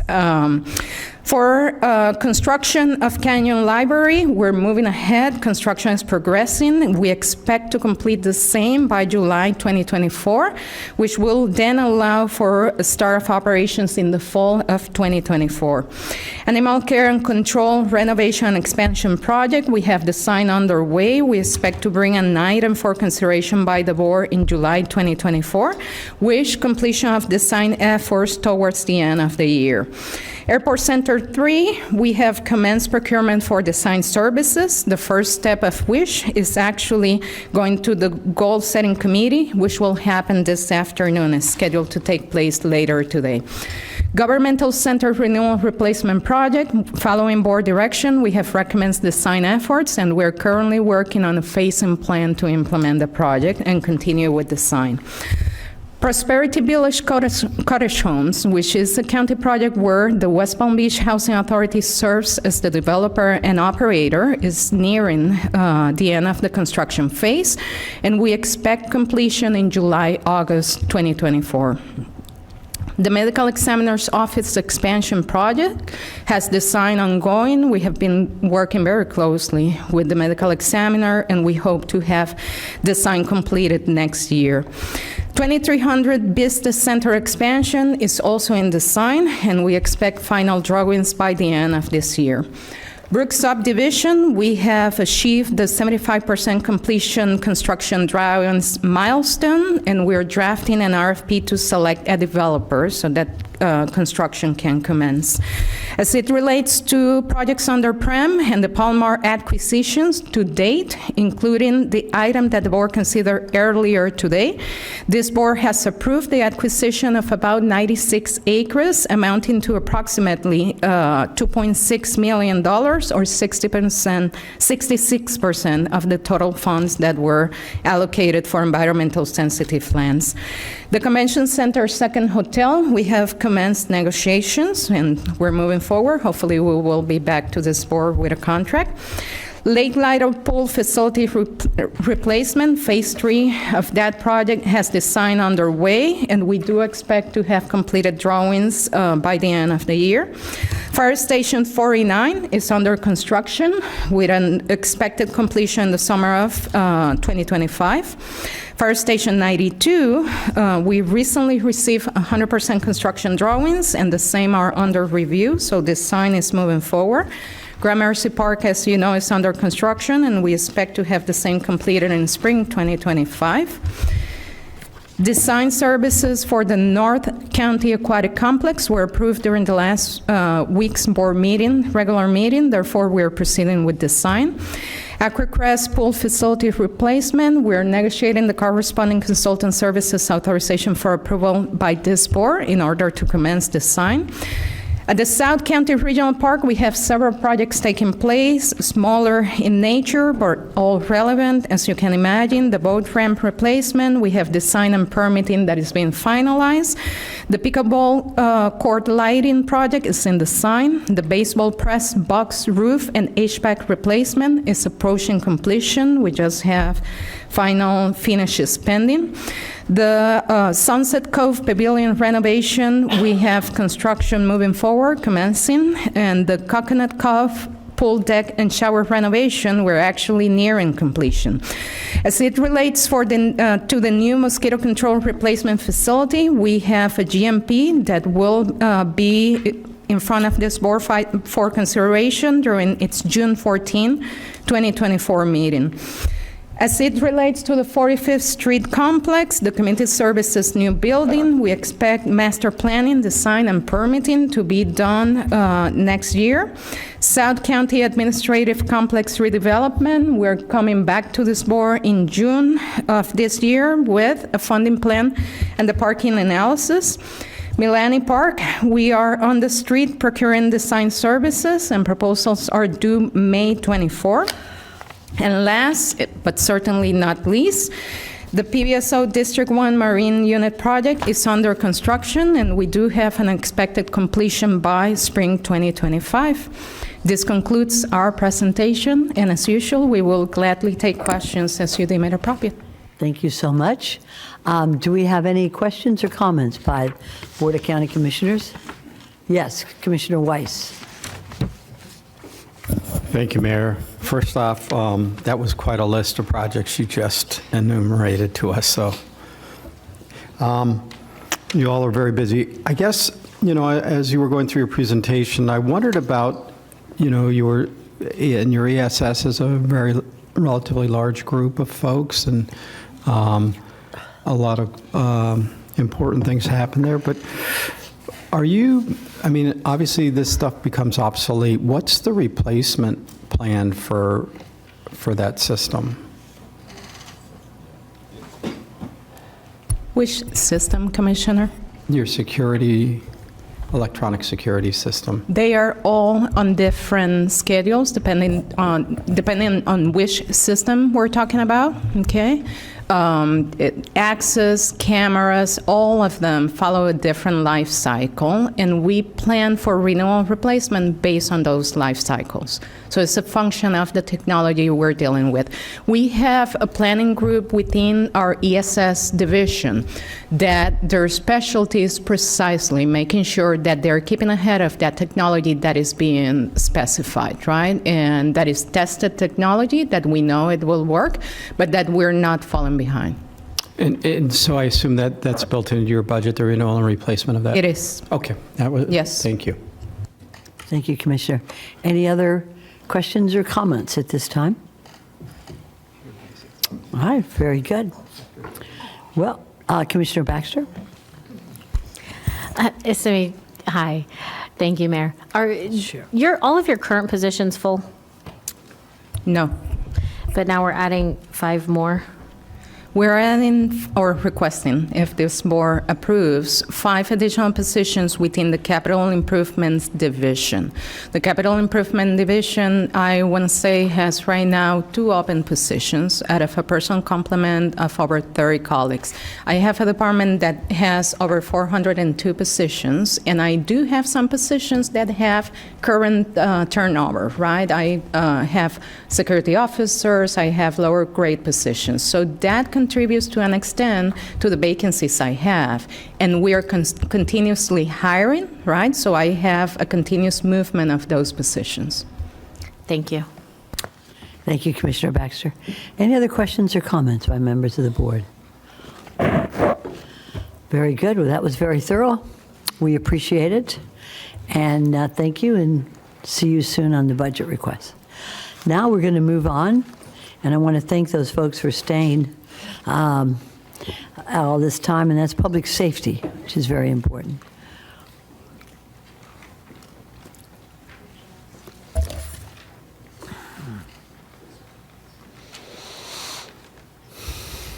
Do you folks want any water or anything down there? You okay? Okay, would you like some water? You okay? Water? Okay, thank you. Good afternoon. Good afternoon. Okay, you are recognized. Am I on? All right. Good afternoon, Commissioners, Vice Mayor, Mayor, and County Administrator Baker. My name is Stephanie Shanahaw, Director of Public Safety. With me today is Marianella Diaz, my Director of Finance, and of course Todd Bonlaren, the Assistant County Administrator. So today we're going to talk about Public Safety's FY 2025 proposed budget. Our mission is to enhance the safety and well-beings of our citizens here in Palm Beach County. Our vision is to have a safe, informed, and resilient community. The Department of Public Safety consists of 7 distinct divisions providing services from 11 office locations throughout the county. 911 program services, animal care and control, consumer affairs, emergency management, finance and administrative services, justice services, and victim services. These divisions are responsible for providing critical services such as the deployment and maintenance of technical infrastructure for 911 call and text routing, administration and enforcement of ordinances and laws for consumer protection, animals, and the public, minimizing impact of disasters by coordinating information and resources through education, planning, and response, managing financial and administrative needs, professional support to the citizens and the justice system through a variety of programs, and advocacy and therapy services to victims of violent crime.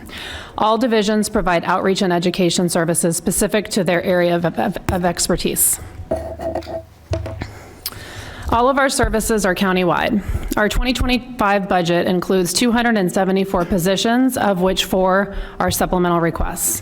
Our overall budget is $59 million, and we collect $32 million in revenue through fees for services, grants, licensing, etc., leaving $27 million in ad valorem. Our overall increase in ad valorem is 5% from 2024 to 2025. This slide provides a breakdown of our total revenue by funding source on the left. I would like to highlight the fund balance of $14 million on the bottom left-hand corner is restricted funds from 911 and our special revenue funds that we collect funds for from either grants or fees for services. The chart on the right of this slide shows a breakdown of expenses by category. This slide shows a breakdown of total revenues, expenses, and ad valorem totaling $27.4 million. It also provides a breakdown of position by count by division.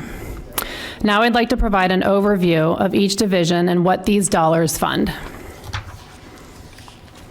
The first division is 911 program services, and this division is 100% non-ad valorem funded. Funds for this program are provided by the State Emergency Communication Trust Fund.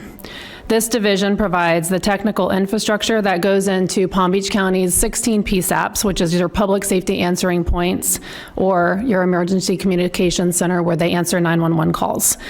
We ensure that all persons that dial 911 have their call answered by the appropriate public safety answering point and in accordance with national standards. The next division is animal care and control, and we ensure the protection and advocacy of companion animals by utilizing education and support the humans taking care of them. We do this through 4 main areas in our operations: clinic, field, which provide 24/7 emergency services, and shelter and administration. No other municipality provides animal care and control support other than one, which is the city of Boynton Beach, which employs 1 animal control officer, and any animals captured come to our shelter from them. The ad valorem support is $14 million, which is mainly attributed to staff support, pet licensing, rabies tags, outsource program, spay-neutering outsourcing, medical supplies, and drugs. The division also brings in $3.2 million in ad valorem revenue through our pet licensing, rabies tag program, clinic services, commercial fees, and pet adoptions. The next division is the Division of Consumer Affairs, and they're responsible for ensuring consumer concerns are addressed and consumers are protected by licensing and enforcing 5 industries: vehicle for hire, moving and storage, towing and immobilization, home caregivers, and adult entertainment. The division also investigates and mediates complaints against businesses in Palm Beach County. The ad valorem for this division is $723,000, which is mainly from salaries, running background checks, and fingerprinting equipment. The division also brings in $2.4 million in revenue through fees collected from all of the industries that I previously mentioned. The next division is the Division of Emergency Management, and this agency is required by Florida Statute Chapter 252. They are responsible for ensuring our community is prepared for any disaster. They collaborate and coordinate with various agencies to ensure our community has minimal impact of an emergency through planning, training, exercise, and response. The division's ad valorem budget consists of $2.9 million, which is mainly from salaries, but also to support the 24/7 county warning point and a variety of hazard plans. The division receives $1.2 million in revenue, which is mainly attributable to grants. Next Tuesday, the board will hear from emergency management, and we will do a deeper dive in all the programs and services that are offered under that division, as well as prepare you for hurricane season, that we're not going to have any on. Yeah, sorry, I'll put that caveat in there. The next division is Justice Services, and they provide support to both the justice system and citizens through pretrial services, supervised own recognizance, drug court programs, and offender reentry services, so these individuals can transition back to our community.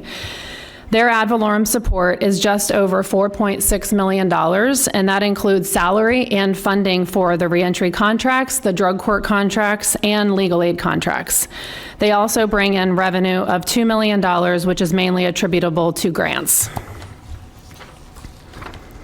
The last division is Victim Services. This division provides advocacy and therapy services for all victims of violent crime, which includes homicide, sexual assault, domestic violence, human trafficking, stalking, and any other violent crime. They have $4.1 million in ad valorem support, which includes salaries, contract for medical evaluations for victims, 211 for after-hours rape crisis hotline, and various operating expenses for 7 office locations in Palm Beach County. This next slide is a list of our supplementals. Our FY 2025 supplemental requests included 4 positions to support animal care and control operations that are being recommended for approval and will be included in the June Board of County Commissioners budget package. Public safety demand is on the rise in all areas of public safety. This is just a snapshot of some of our key metrics. Animal care and control is continuing, starting at the top left of the charts, animal care and control is continuing to see an increase in animal intake and complaints from the public. Most of this is due to economy and that people can't afford to live here in Palm Beach County and pay for their pets. Consumer affairs complaints, as well as requests for industry licensing and badging, is all on the rise. To increase public safety, Justice Services pretrial program focuses on ensuring the court has the proper information to determine the conditions of the defendant's release. Emergency management continues to see an increase in the number of duty officer notification, which shows an increase in emergency management related concerns, which need to be elevated to our after-hours weekend duty officer program. And we served almost 6,700 victims of violent crime by providing advocacy and therapy support services. And last, our 911 program services continues to train the 911 call takers to ensure they have the resources to gather emergency information for our first responders. That concludes my presentation. I'd be happy to answer any questions. Very good and very thorough. Commissioner Barnett, you're recognized. Thank you, Mayor. And thank you, Stephanie, for the report. I have one question for you, and I have a question for County Attorney. Just wanted to confirm, I think there was a change in the law that required the age of those working in adult entertainment centers to be 21? Yes. As opposed to 18? Yes. Okay, just wanted to confirm that. Thank you. And if I may add, we are going to be coming to the board the end of June for the first reading of a change to our ordinance to make that age to 21, and then it will be heard at the final adoption in, I think, July 2nd. And they are all licensed by your department? Okay, thank you. This is somewhat related. I came across the governor's website. He posted a little bit about human trafficking and a new law that was instituted regarding the death penalty for those convicted of child rape. Have you heard of that? No? No, that's not something I'm familiar with. I certainly can look into it, but we don't traditionally watch criminal proceedings. Okay. As I remember from law school, we talked about that and what was considered unconstitutional. I was wondering if a law like that would even survive Supreme Court. I wonder if I may, at this time, many years ago, there was a law that made it a capital offense for someone, for an adult to sexually abuse a child under a certain age, I think it was 2, and cause a harmful injury, cause physical injury to the child. It was a capital offense. And that law was changed a number of years after that to make it non-capital, but certainly a first-degree felony punishable by life in prison. Right. But so I do know, one time in the state of Florida, there was such a law asking for capital offense for sexual crimes against infants. All right. Well, if it's not a death penalty case, it should be. I think it is now. Thank you. That's all I have. Any other questions or comments? Commissioner Baxter.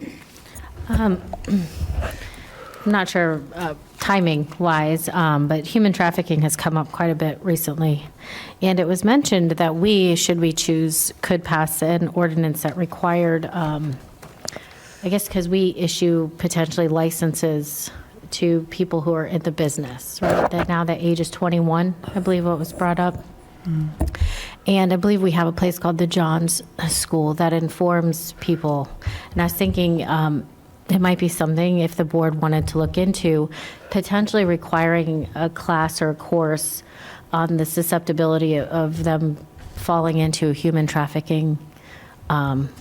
If they're in that field, if we could look into the legalities of us being able to do that, or have an ordinance that requires them to take a course to have that, I guess, license or whatever we would call it, I think would be great, because unfortunately, after some of my meetings, I found out women are being trafficked, and at first they don't even realize it. So I think having that educational proponent of it could go huge into just making them aware, and it lets them know what resources they have should they find themselves in a bad situation. So I think just... It's an excellent idea. Supporting what Commissioner Barnett, I think, was trying to get to with the human trafficking, this just might help in one more way, being informed. Excellent. If I may, Mayor, Sure, go right add ahead. to That's what we good. currently do in the Department of Public Safety. So for our victim services side, we obviously support the victim, but as you know, many of them do not report. But we do a variety of outreach services, and we also are part of the Human Trafficking Task Force. So outreach is key in order to get people to come forward and report. Another thing that we do from Consumer Affairs, as far as our adult entertainment licensing, is we make them aware that if they are a victim or know a victim that's being trafficked, they can contact us, and that information is presented to them, is also put on the back of their badge. So if they need to call the number and report it, they can. So they're already doing it prior to getting licensed? Yes. So is it just like a packet or a paper we're handing them, or is it actual like education into It's an app. It's an education. They ask questions, and then there's also information. And we're going to actually share that when we come to the board in June with the ordinance change. But it's actually an application that they have to sign, and they read a statement on there. And so the customer service specialist that processes their application and license them goes through all that information. So it's an awareness that's presented to them when they're being licensed. All right, thank you. That's excellent. Do we, there is a state statute that provides for, and they pay, the states, DCF pays for signs at all public transit places in the state. Do we do that? Do we know whether every place in the county has those notices? Yes, yeah, that is regulated by our office as well as the PZB. It's a required sign that's supposed to be posted in any massage parlor or adult entertainment establishment. But how about bus terminals, train stations, airports, bathrooms at all of these places? I wonder if, before we come back and visit with you, if you could let us know that that has occurred. I believe it's in 3 languages. Yes. It should be posted at airports but I'm sure the state doesn't come down and check us, so maybe if you could give us a report on that. Yes, I'll include that in the information. If you'd like, when I present the ordinance, I can just add a slide for that. Excellent, thank you. Any other questions or comments? Very good. Thank you. It was a very thorough presentation. Thank you very much. Okay.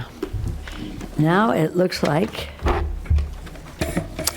we are ready for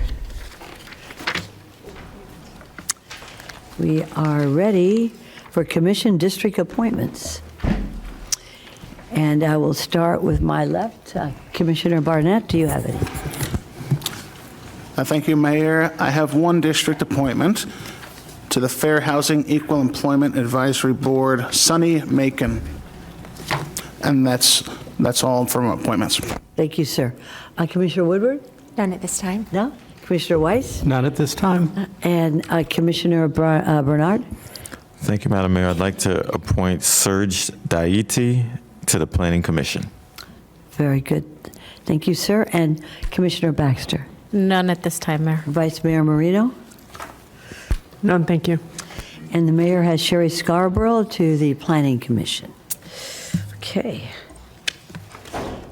And how about we go on to staff comments at this time? Ms. Baker? I have no comments at this time. Very good. Ms. Attorney?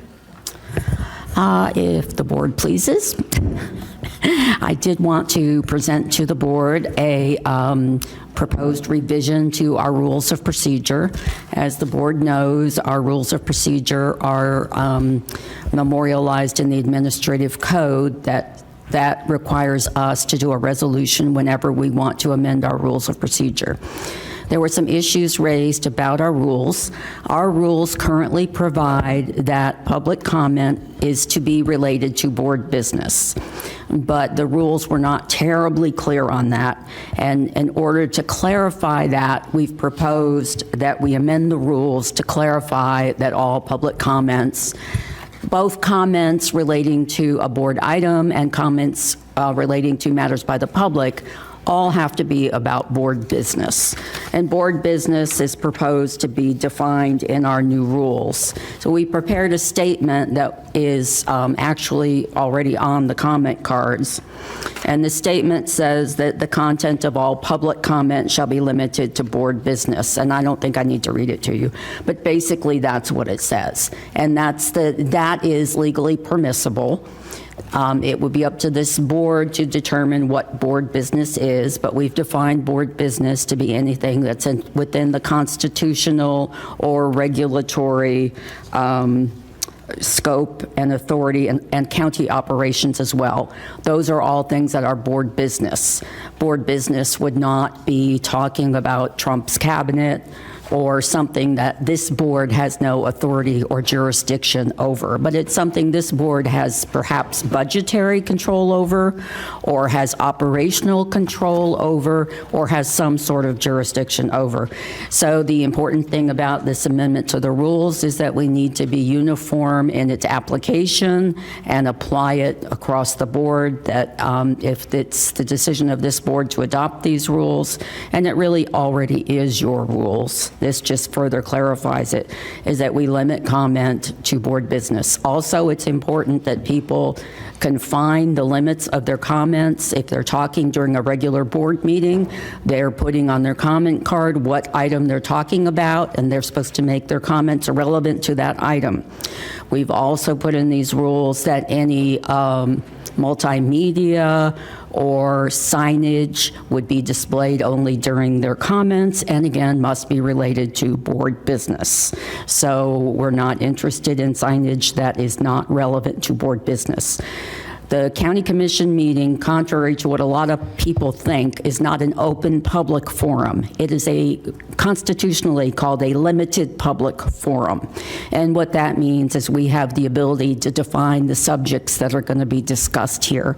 So by adopting this resolution, we are defining the subjects to be discussed here as subjects relating to board business. The purpose of the county commission and the county commission meetings is to move forward with the business of the Board of County Commissioners. So what I'm asking with the board's permission is to adopt a resolution. I would need a motion and a second. Okay. Is there any, yes, Commissioner Baxter, go right ahead.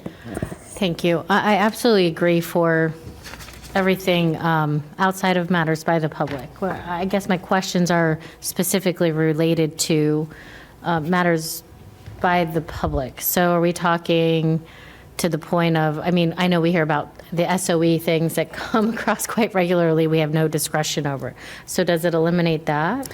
It does not eliminate the SOE discussions because we do actually fund some portion of the SOE's budget, even though the fact of the matter is that they are a constitutional office, but because a portion of our budget, of their budget does come through this office, it would be my recommendation that this board allow matters by the public to talk about the SOE. And is this still going to be at the discretion of the mayor? The mayor still retains the authority to make decisions regarding process and procedure in the board meetings. This board, however, does have the authority to overrule the mayor. In any time the mayor makes a protocol or rules decision that this board agrees with, someone can say, shall the decision of the mayor be sustained? That requires an automatic vote, and the majority of the board can overrule the mayor. Understood. I guess just as a person who likes to allow as much freedom of speech as possible, I understand where, and I wasn't here for a recent meeting that was kind of awful. It can get taken to an extreme. So I will hear what the rest of the board, if anything, has to say, but matters by the public is, I just hesitate to limit speech at all, but I do understand why we're here. So I would love to hear what anyone else has to say. Thank you, Commissioner Baxter. Commissioner Woodward, you're recognized. Thank you, Mayor. And I do agree. I was here for the awful meeting that started this conversation. And I think that I would agree if for freedom of speech, people are allowed to have their opinions about what we do. And I'm all for hearing about their opinions, no matter how painful it is to listen to, about what this board does and what we do as county business. It's when it goes beyond what we can or cannot do, or anything that is in our purview, where I do agree that we should limit the speech for that. But as far as if people want to come and yell at us about decisions that we make, then by all means. So. Thank you, Commissioner Woodward. Any other comments, questions to the county attorney? I'd like to say a few words. I think that there is a board, the school board has the same type of rules, and that can be a pretty contentious group of public meeting, but it does limit any remarks to the issues that the board of the school board is reviewing and over which they have jurisdiction. I think it is an important designation that the county attorney has stated that this is not a public forum. We're not in a park or at a street corner where folks can come up and exercise their opinions under the amendments to the Constitution. This is a publicly, how did you say it, County Attorney? What is it? We are say it again. Limited public forum. We are a limited public forum. Therefore, we should be able to limit that speech that is directed towards our jurisdiction and towards those items which we are discussing.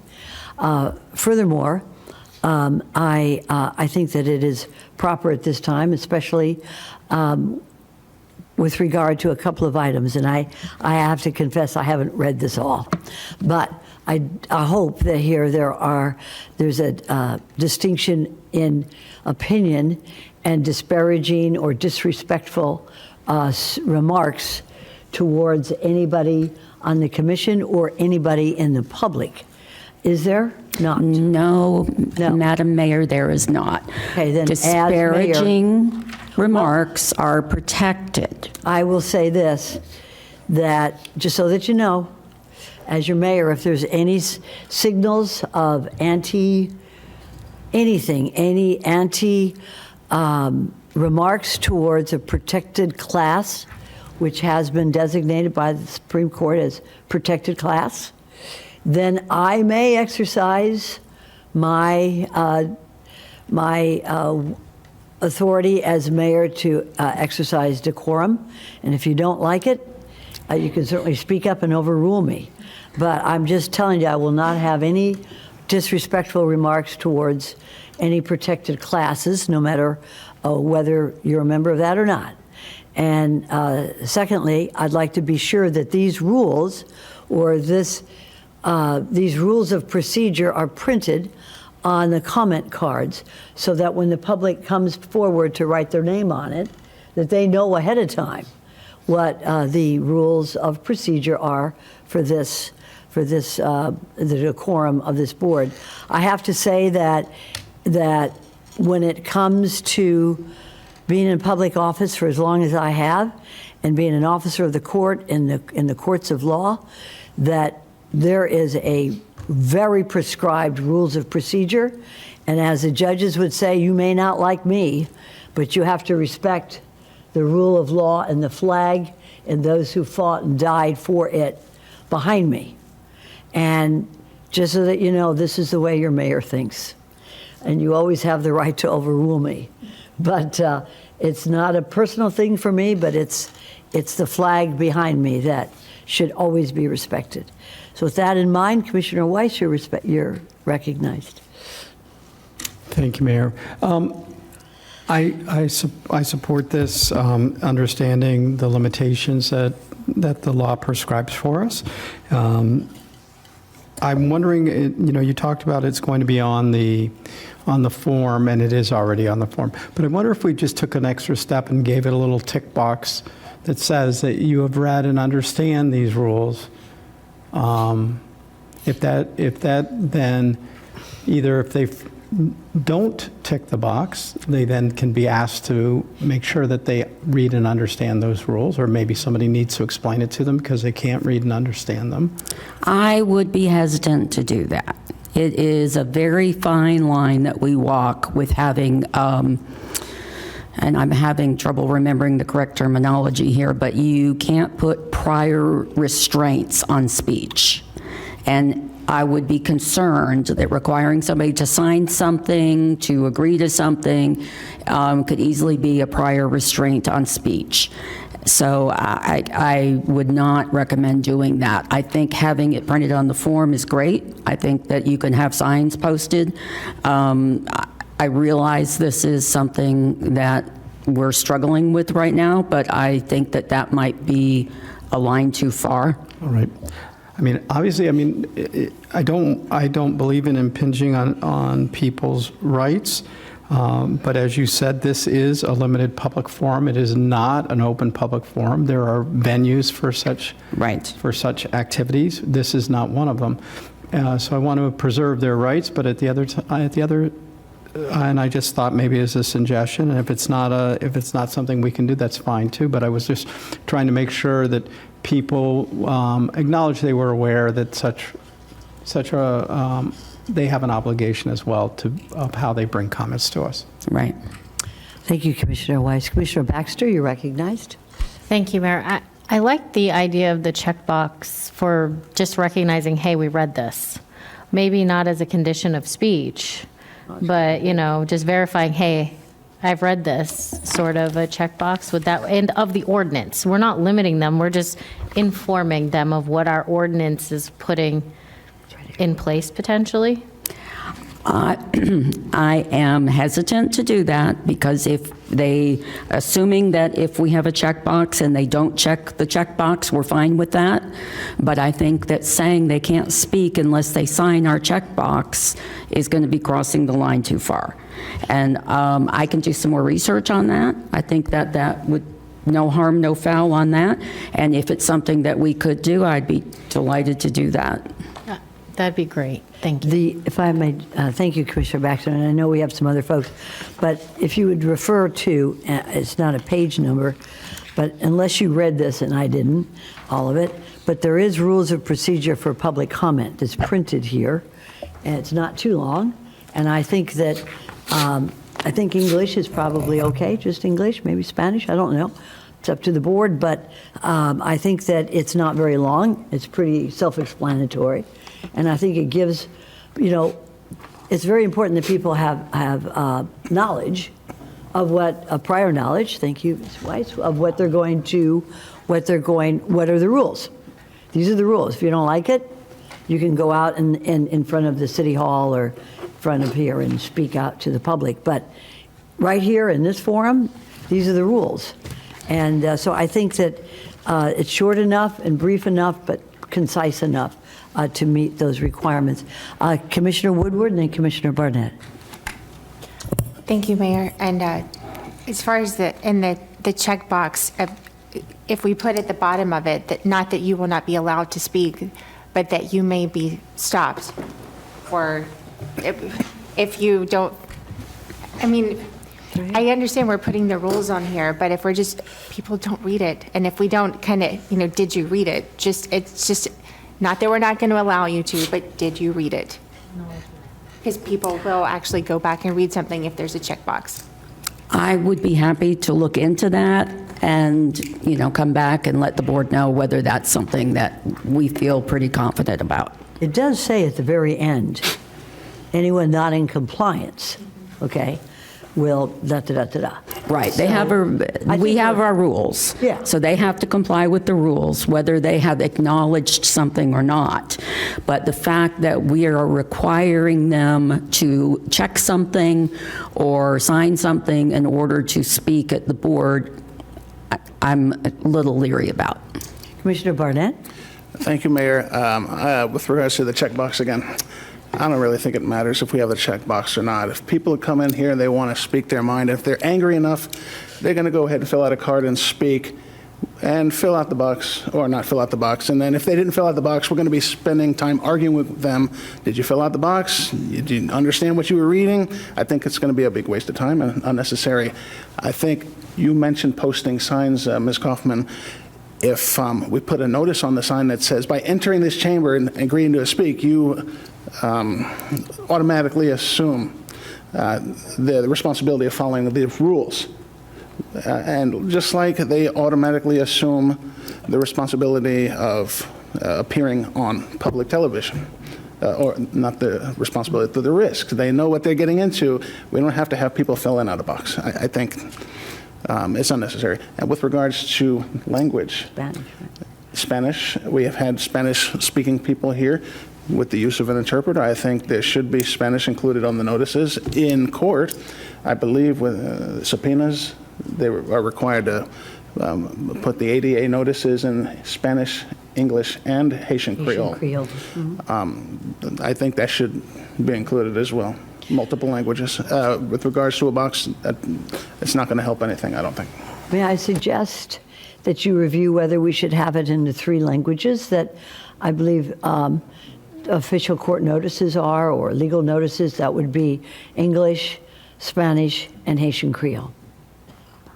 How do you want us to proceed to vote on this? I would appreciate a motion and a second on the resolution to amend the rules. Okay, we have a first by Commissioner Weiss, a second by the Vice Mayor. Oh, I'm sorry, Ms. Baker. I was simply going to say, we will take care of the cards and make sure they're in English, Spanish, and Creole. We'll take care of that immediately. I know you will. Okay. You go ahead, Mr. Commissioner Barnett. Thank you. I just wanted to make sure I was going to make the motion, but I was hesitant because I think in the cover letter it says something about bringing this up at the next board meeting. Was this on today's agenda? Does it have to be noticed? No, it's just coming up under my comments. It doesn't need to be on a formal agenda. And I was going to bring it up at the last board meeting, but we ran so late, I delayed it. Got it. Thank you. Appreciate that. Okay, we have a first by Commissioner Weiss, a second by Vice Mayor Marino. All those for? Anybody opposed? See that it passes unanimously, 7-0. Thank you, Ms. Kaufman, for doing the research on this. We all have a copy of this. I like to keep it in close to me in my drawer just in case I need to pull it out for any reason. So will this occur at the next Matters by the Public? Yes. Very good. Okay, excellent. Thank you. Mayor, I Yes. have one other comment. Do you need to do it at this time? No, go right ahead. Okay, I hesitate to bring this up, but it is, so don't shoot the messenger, but it is the responsibility of the legal office to give legal advice. So I'm a little concerned about next week's proceedings and that you are going to be discussing an amendment to an ordinance that is currently the subject of a lawsuit. So, Be a little more specific, because yeah, I think you're going to be discussing amending amending an ordinance that we passed on the trucks and parking.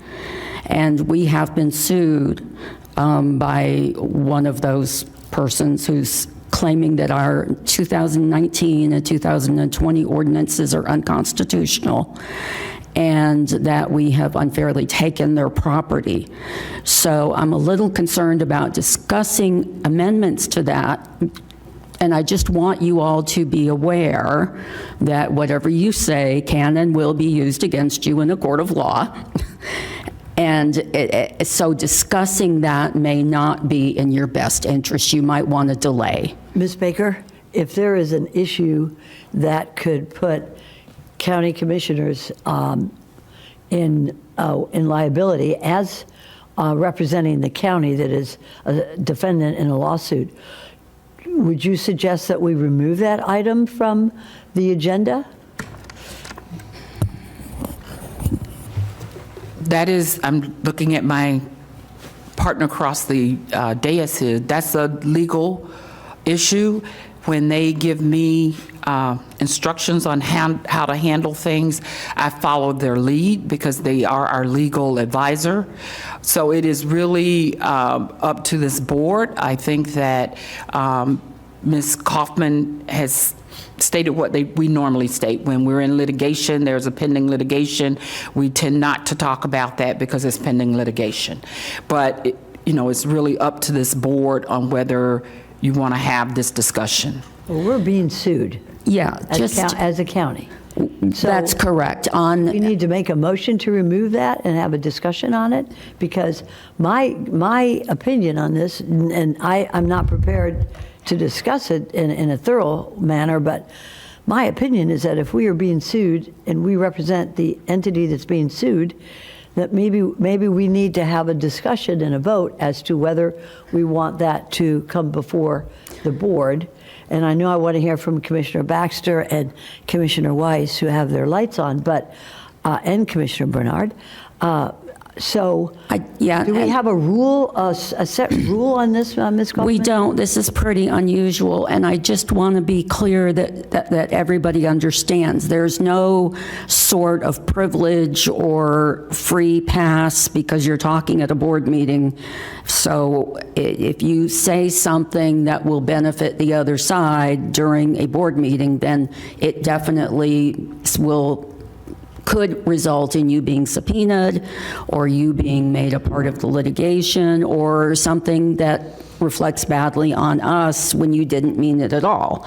That's the way litigation works. Because we have no privilege, That's as correct. Congress has. That's correct. Or the legislature in speaking at a public meeting about an issue that we could be. Not that you're going to be personally sued, but that the county could be in a worse position than we are now because of innocent remarks or remarks that you make, about our ordinance, about why we would want to change the ordinance, about the history of the ordinance. Any of those things are the subject of the litigation. So it is up to you. However, we normally advise commissioners not to give interviews and that sort of thing so that we don't pose any problems for ourselves in the litigation. Okay, Commissioner, I know you're standing there, Mr. Redder. I'll get to you in a minute. Commissioner Weiss, you're recognized. Thank you actually for bringing this up, because under my comments I was going to bring this up when I saw that I received that notice, and then I heard that staff was preparing to bring something back that had been requested of them. I was going to ask you about that today in front of the board, because I'm I'm not an attorney, but I've been around long enough to, and seen enough litigation that I can, in good conscience, allow this to move forward.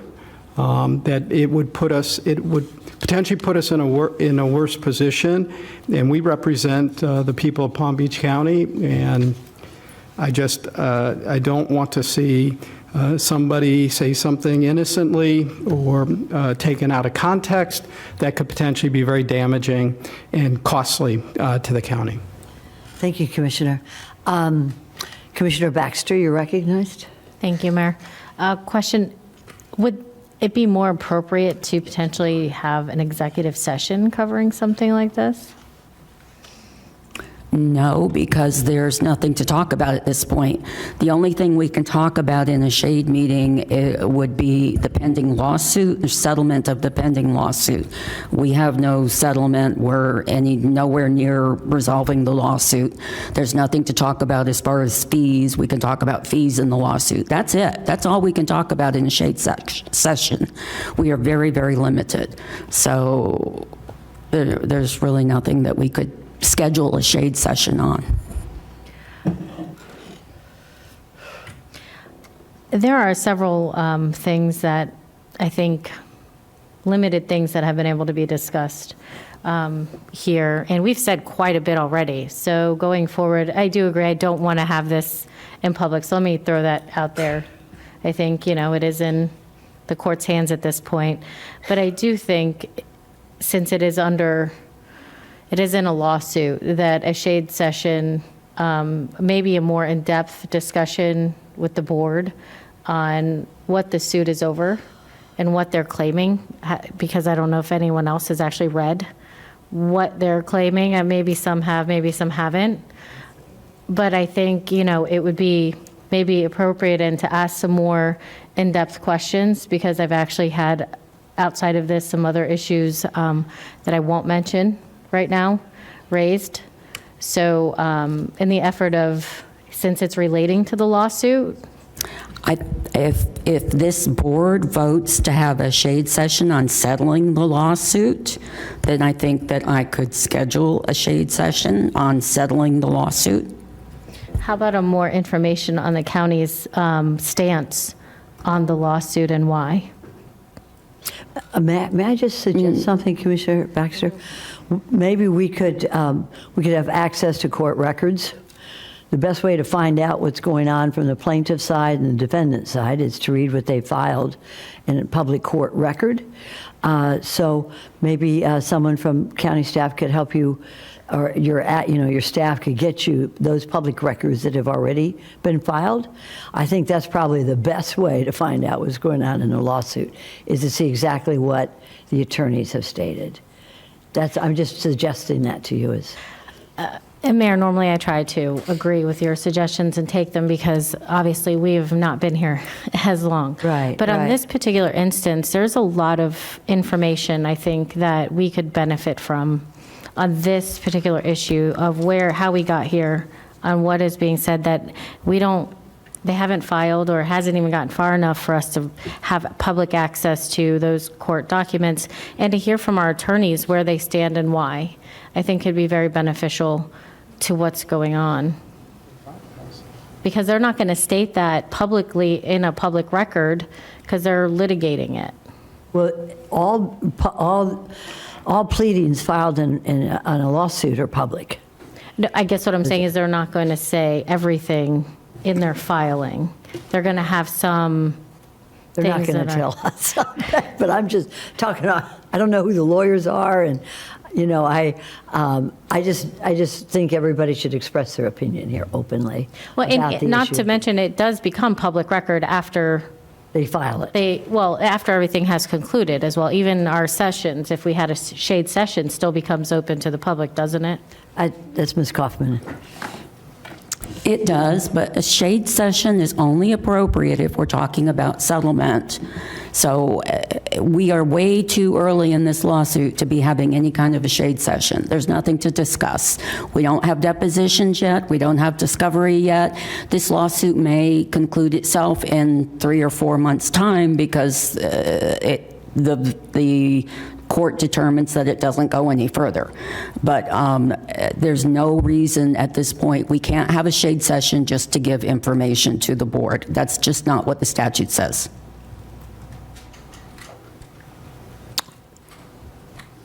Okay. Commissioner Bernard, you're recognized. Thank you very much, Madam Mayor. My question is to the county attorney. I know that we had delayed the effective date of the statute. Are we, since, we're in litigation, should we delay the effective date pending the litigation, or? I was thinking about that, and that might be wise. Mm-hmm. I would ask Mr. Rutter if he had any thoughts on that. You recognize Mr. Rutter?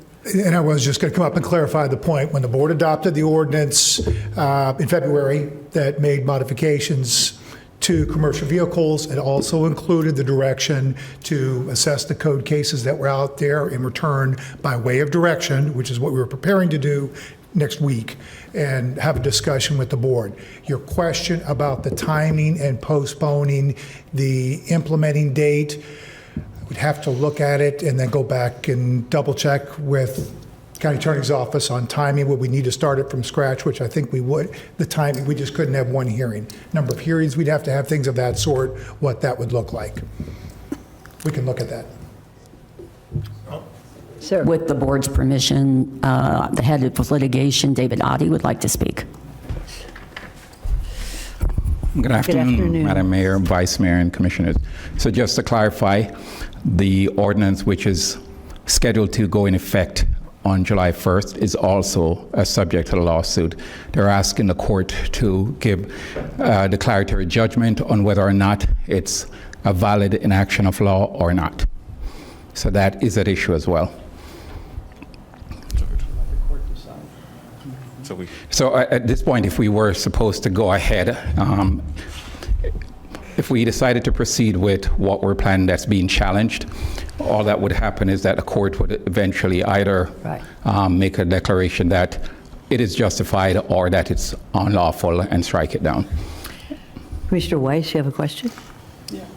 It's not a question. I just think since it's already in the court's hands, it's moving through the process. And while I appreciate what Commissioner Bernard said, I would say let the court make the decision. We're already in process with them. Yeah, they also filed interestingly, they didn't put it as a separate count for injunctive relief, but in the body of the lawsuit, they claimed that they were seeking injunctive relief, which is not the proper way to do it. So we'll respond appropriately, but they're seeking injunctive relief. If they were to get injunctive relief, the court would determine before July 1st whether or not we should proceed or put a case on hold, the inaction of the statute on hold. It also impacts other people too, because of allowing for the two 16,000-pound vehicles. So that would also be, we would revert back to the original wording of the ordinance. If the court ruled in their favor, declaring that that's right, but if we don't enact it or allow it to become or to enact, it would prohibit people. Correct. With the other benefits as well. The new provisions. Yes, correct. or I shouldn't say benefits, provisions. Right. So either way, whatever we decide to do, the court is the ultimate arbitrator of that. Oh, definitely, when it's in a lawsuit. So but why it wouldn't be prudent now to go ahead is they've filed and they've made their allegations. Discovery is going to start after we file a response, or anytime now they're allowed to start the discovery before we file an answer or a motion to dismiss. But in the what we don't want is a discussion on the relative issues that they would be trying to discover during the pendency of the lawsuit. So that's why it'd be prudent to put that anything else on the topic on hold until the matter is resolved. I see. Okay, Commissioner, I'm calling on you again. I know we have two lights over here, but I think that concerns you more in your district. Here's one of my largest concerns that I have found out last week. When in 2019, everything changed. We are only now allowed one outdoor storage vehicle and up to two No, sports excuse me, vehicles. I'm going to interrupt you at this time. But only because I only want to discuss whether or not we should delete this item from the agenda. Commissioner It is Baxter. relating. It is? Correct, because if we delete this, is it going to prevent any further talks of what is currently allowed for parking storage in my area that has been drastically affected due to this? It's a fair question. You're saying whether or not we could proceed on other issues related to those amendments? I think not. It wouldn't make sense if that's, because he's specifically challenging the validity of 2019 ordinance, the amendment in 2020, and the one to be effected on July 1st. So I think anything related to that, it would be prudent to put that on hold until the courts make its declaration. And I'm going to ask the county attorney to look further into what, I mean, that's a very short thing there, and sunshine, and if we're allowed to have shade meetings, is a very long statute to really. It's very, actually, it's very limited, and there are lots of cases interpreting it. It can only be on settlement negotiations or litigation expenditures, nothing beyond that. And of course, you know, the sunshine exceptions are narrowly construed. And we have researched that. We have been through this before. It is very limited, unfortunately, that statute. But as a lawsuit proceeds, if at some point during the pendency of the lawsuit you want to have a shade meeting to speak specifically about litigation expenditures or potential settlement, then at that time it's prudent. But to have a discussion now generally about the lawsuit is not permissible. Well, I guess to know if we need to have a potential settlement discussion between the board and attorneys, wouldn't that be, how would we know that without having those discussions? If we are ready to settle, like say you come to us, you give us information, and we say, well, let's settle this because we don't think we can win. What is your take on our chances of winning this? Oh, I wouldn't give an opinion on that now. All that we have is a bare bones complaint without flesh. We need some discovery going before we could make a determination that. So I guess that is kind of where what came first discussion. As you know, Commissioner, when the complaint is filed and we make our initial defenses, they'll be given the freedom to amend that as they proceed several times before the court will prevent them from amending. So all it would be is that we give them additional information, they amend their lawsuits and so on and so forth. Thank I you. know it puts you in a difficult position, Commissioner Baxter, and I appreciate that and I respect that. I mean, it's not just difficult, but I firmly disagree with county's opinion on this, and I would like to be able to have those discussions with my fellow board members to see if we would like to settle. Oh, I don't. But Okay, well, I don't want to. I don't want to give any legal them. opinion at this time. But let's hear from. We have two other commissioners to my left, and one who just put her light to my right. So, before I say anything, let's hear what everybody else has to say. Commissioner Woodward. Thank you, Mayor, and thank you for bringing this up. I did a cursory read of this. I'm not a lawyer, so I understand. We're not at the point yet to do a shade session, but could I request, at least for myself, to have a one-on-one conversation with our attorneys, just because I have questions that I don't quite understand on how this is going to move forward. And I don't think we're anywhere near settlement conversations yet. But my biggest question right now would be, by delaying, are there any parts of this that we need to address? Because Commissioner Bernard brought up the date that we put on here. Is there anything we can delay this? Do we have to do anything we had a date put forth? Is it just delay and let the courts go, or do we need to address any part of this? We should agree and agree to delay it, because we did initially give instructions to staff to bring it back in July. In fact, we made the effective date July. So there should be a motion to change the effective date to... Would it just be pending the outcome of the case at that point? Or? Yes, that would be appropriate. Okay. Commissioner Barnett? Thank you, Mayor. Unlike Commissioner Woodward, I am an attorney, and I always give my clients the advice to follow their attorney's advice, and I would feel very comfortable following our attorney's advice. And I think the last time we went against our attorney's advice. We almost ended up on the hook for $81 million for a racetrack. We can't take any action that the court is going to do on its own. It really doesn't matter. I think that's my understanding. Is that correct? Yes. So if it doesn't matter what we do, and if this meeting we're having next week is basically informational, then I don't see why, also based on what Commissioner Woodward said, we can't get this information that we're seeking through one-on-one meetings with our attorneys, with Ms. Kaufman, instead of doing this out in the open. That's I correct. feel We'd much be safer happy to doing provide that. that. I think that's the proper way to go, safest way to go. Do we need to have a motion Just today? hold on, we have a couple of more speakers. Okay. Commissioner Barnett. Thank you. All right, Commissioner, Vice Mayor Marino, you're recognized.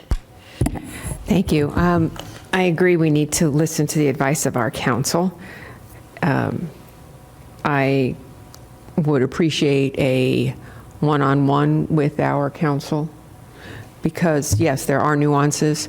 There is no discussion about a settlement because we're not, I'm hoping we don't have to settle. I'm hoping that the court throws the case out. So whatever, but that's not up to me. I'm not the judge and I'm not an attorney, unlike some of our folks up here. But I do want to sit down with you both. I think it's imperative that we all actually understand where we are in the process right now.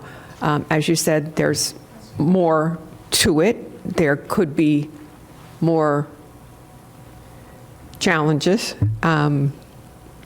I don't want to give anybody any more information or any more ideas or any of that nature, but I would like some information. I would like as much information as we have that we will keep in confidence because that's part of our job here. So that would be, when it comes time to make a motion, I think that's what would be part of the motion is that we have individual meetings with the attorneys to better understand the lawsuit. Thank you. Thank you, Vice Mayor. Commissioner Baxter, you're recognized. Thank you, Mayor. We set an effective date for July 1st, but you had just said something that it's part of the lawsuit. So if we change it, are we then changing the lawsuit if we postpone that or delay it? So they're asking the court to declare whether or not the July 1st provisions are valid, legally valid or not. If we were supposed to delay it, then what that would do is take it out of the lawsuit, so to speak. Then the court can't opine on something that's not pending. They don't give advisory opinion. It has to be something that's going to affect them or something that is affecting them, and they're alleging in it that they would be affected by it. So what could conceivably happen if we decided not to proceed with a July 1st is that it would take it out of the lawsuit. But if it went back in the same form, it could be challenged again. It would just be additional lawsuit. So I guess I would be in favor then of just removing it and let the courts decide moving forward. And that's kind of what I've heard from everyone else. That's an thank you. option. Would you like to say anything else? No, I'm just saying that's an option. That is? Okay. Ms. Kaufman and Ms. Baker, I believe now we need to make a decision whether we're going to remove this item from the agenda that has already been made already on. And so would you like to state the motion for me, Ms. Kaufman, so that I have all the magic words? I think the motion would be to continue indefinitely any discussions on the Could we have a revisions to the ordinance. I don't know the ordinance number or anything like that we passed.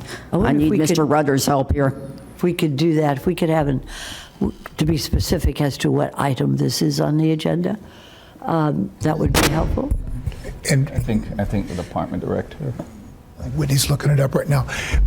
And also, just to remind the board, we were following through what we would have been doing next Thursday was following up on direction, and it would be seeking potential future direction. So we wouldn't have been bringing back to you strike through underline language in any sort. It was only direction, only for discussion. So I don't think it would be inappropriate to say modifying or rescinding the direction to come back and discuss it indefinitely until the litigation is resolved. I agree that, I think that's. Maybe to continue, is that the proper word, or? Yeah. Commissioner Baxter, you have something to say? I was just thinking, can we make the first motion, I think, would be to remove it from next week's agenda? Can we Yes, start that's what I'm there? looking for, either to remove or continue or But then if- delete. So does it And I'd pro- like to have the agenda number before we make, I don't think we have to. It may not have been agenda formally. It may have been staff direction. So let's just do a motion to continue the discussion on truck parking originally scheduled for May 23rd. May 23. okay. We have a first, and I have a second from the vice mayor. All those for? Anybody opposed? See that it passes unanimously. So that will proceed upon advice of council. We have discussed it and voted on it unanimously. Thank you very much. Vice Mayor? Now, you don't have crystal balls, but do we leave it on for July? Don't anybody jump yet. Don't anybody jump yet. Because we can, between now and July, take it off the agenda if we are still in the lawsuit. If the lawsuit gets done and over with before July, then we can hear it in July. Am I mistaken in my thought about that? There's nothing, right. Just, I'm sorry. If I may, Commissioner, I would suggest that we just take one step at a time. And we remove it from the next agenda item, the next agenda review, and then who knows what's going to happen. It can be negotiated to a settlement, and then we can bring it back on the agenda and take care of it as a county commission. But I'm looking at, at staff and council here for that. Okay. I will just withdraw. I'll withdraw my comment. Did you want to say something, Whitney? Did you? Ms. Carroll? I was looking for the ordinance number, so we have it if you wanted to use it as a. Why don't we just have it for the record? Should we just have it for the record? Go right ahead, since you looked it up. Ordinance 2024-004. Okay, very good. Well, that takes care of that, Ms. Kaufman. Any other announcements at this time? None? Okay, very good. All right. We are moving on then to our commissioner comments. And we're going to start again with you, Commissioner Barnett. Thank you very much, Mayor. I would like to request 3 off-site certificates of recognition. First one for Palm Springs Middle School boys basketball team, who had an undefeated regular season and advanced to the county championship. Great. Second one is for, again, the Palm Springs Middle School girls soccer team, also had an undefeated regular season. And for another school in my district in Palm Springs, G-Star Academy, 3 students and 1 teacher won awards at the Palm Beach County Film and Television Commission Awards, Student Showcase on Films. Excellent. Thank you. Thank you very much. All right, we have a first. We have a second. All those for, anybody opposed? See, it passes unanimously. Congratulations to those kids. Thank you very much. Hi, Commissioner I'm sorry. Just a couple of more things. Thank you. During the last presentation, there was discussion on the South Palm Beach County administrative complex. I was hoping we could have a discussion, maybe a workshop on a project that was brought to me by a gentleman, Stephen Michael, and Representative Michael Caruso. It's called the Andrade. It's a workforce mixed-use development project in South Palm Beach County at the administrative complex, with 190 workforce housing units proposed, if it's possible, before the meeting where we are going to be discussing the South County Administrative Complex, or at the meeting where we'll be discussing the complex. Very good. Madam Baker, did you have your light on? I think Commissioner Weiss was about. I do, yeah. Okay, go right ahead. Commissioner Weiss and Commissioner Baxter has their light on as well.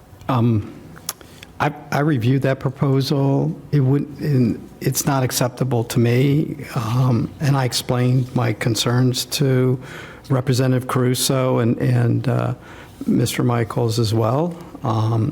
So I have no problem talking about the housing as part of the South County complex, but to have that on its own is not something I want to entertain.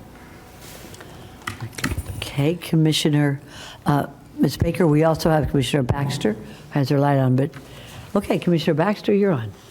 I was going to say something similar to Commissioner Weiss. I think overall, it might not have been a bad, there were some parts of it that I didn't like, so talking about it isn't a bad idea. But as it sat, there were some things that popped up I wasn't aware of. Okay, very good. And Vice Mayor Marino, and then Ms. Baker.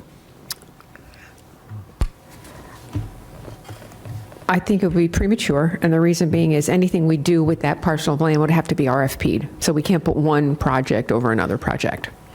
Thank And you. we then at least have, as you Hold on said, just one Commissioner- second, Oops, Commissioner sorry. Barnett, that's okay.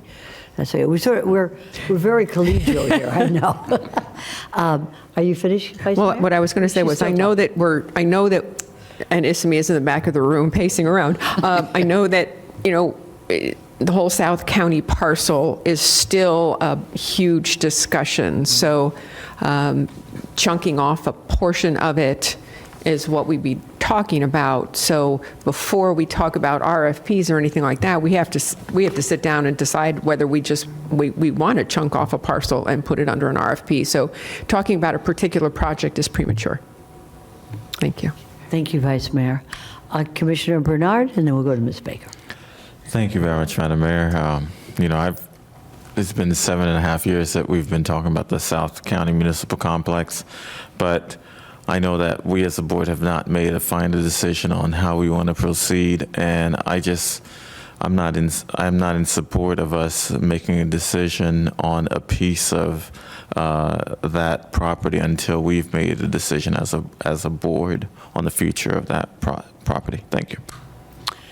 Thank you, Commissioner Bernard. Ms. Baker, you're recognized. This item is coming back to the board to be discussed with the board to receive input. We were required to go out. We did a parking study, so we're going to bring that issue along with receiving direction from you on where you want to go with the project overall. And I think that is in June. Well, the workshop in June is when we'll be coming back to you. Very good. And the parking study has been completed, so that'll help us a lot. Right. Oh, How thank does you. that sound, Commissioner Barnett? Sounds fine to me. I'm satisfied. The project, well, the item's coming back It for is coming discussion. back. That's what I wanted. Exactly. Thank you. Thank you very That's much. quite I all right. appreciate the input from all my colleagues. I also wanted to follow up on Connect Palm Beach County. I mentioned this a few meetings ago. I was hoping I could get an update on what the county's doing to promote this app that we've approved. And that's all I have.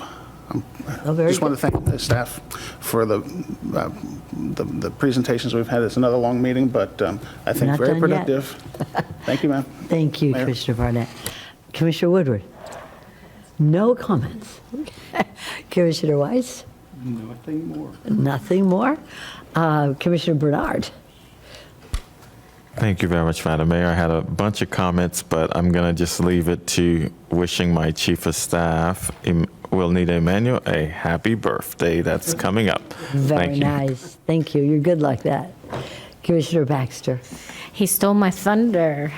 So I want to wish my Joe a happy birthday. Today is his birthday. And because our last meeting went so long, I did want to wish a former intern, Chase, who was in my office, a good farewell. He has been great. We might see him around here and there, but he was wonderful. And so I just wanted to let everyone know. So that was amazing.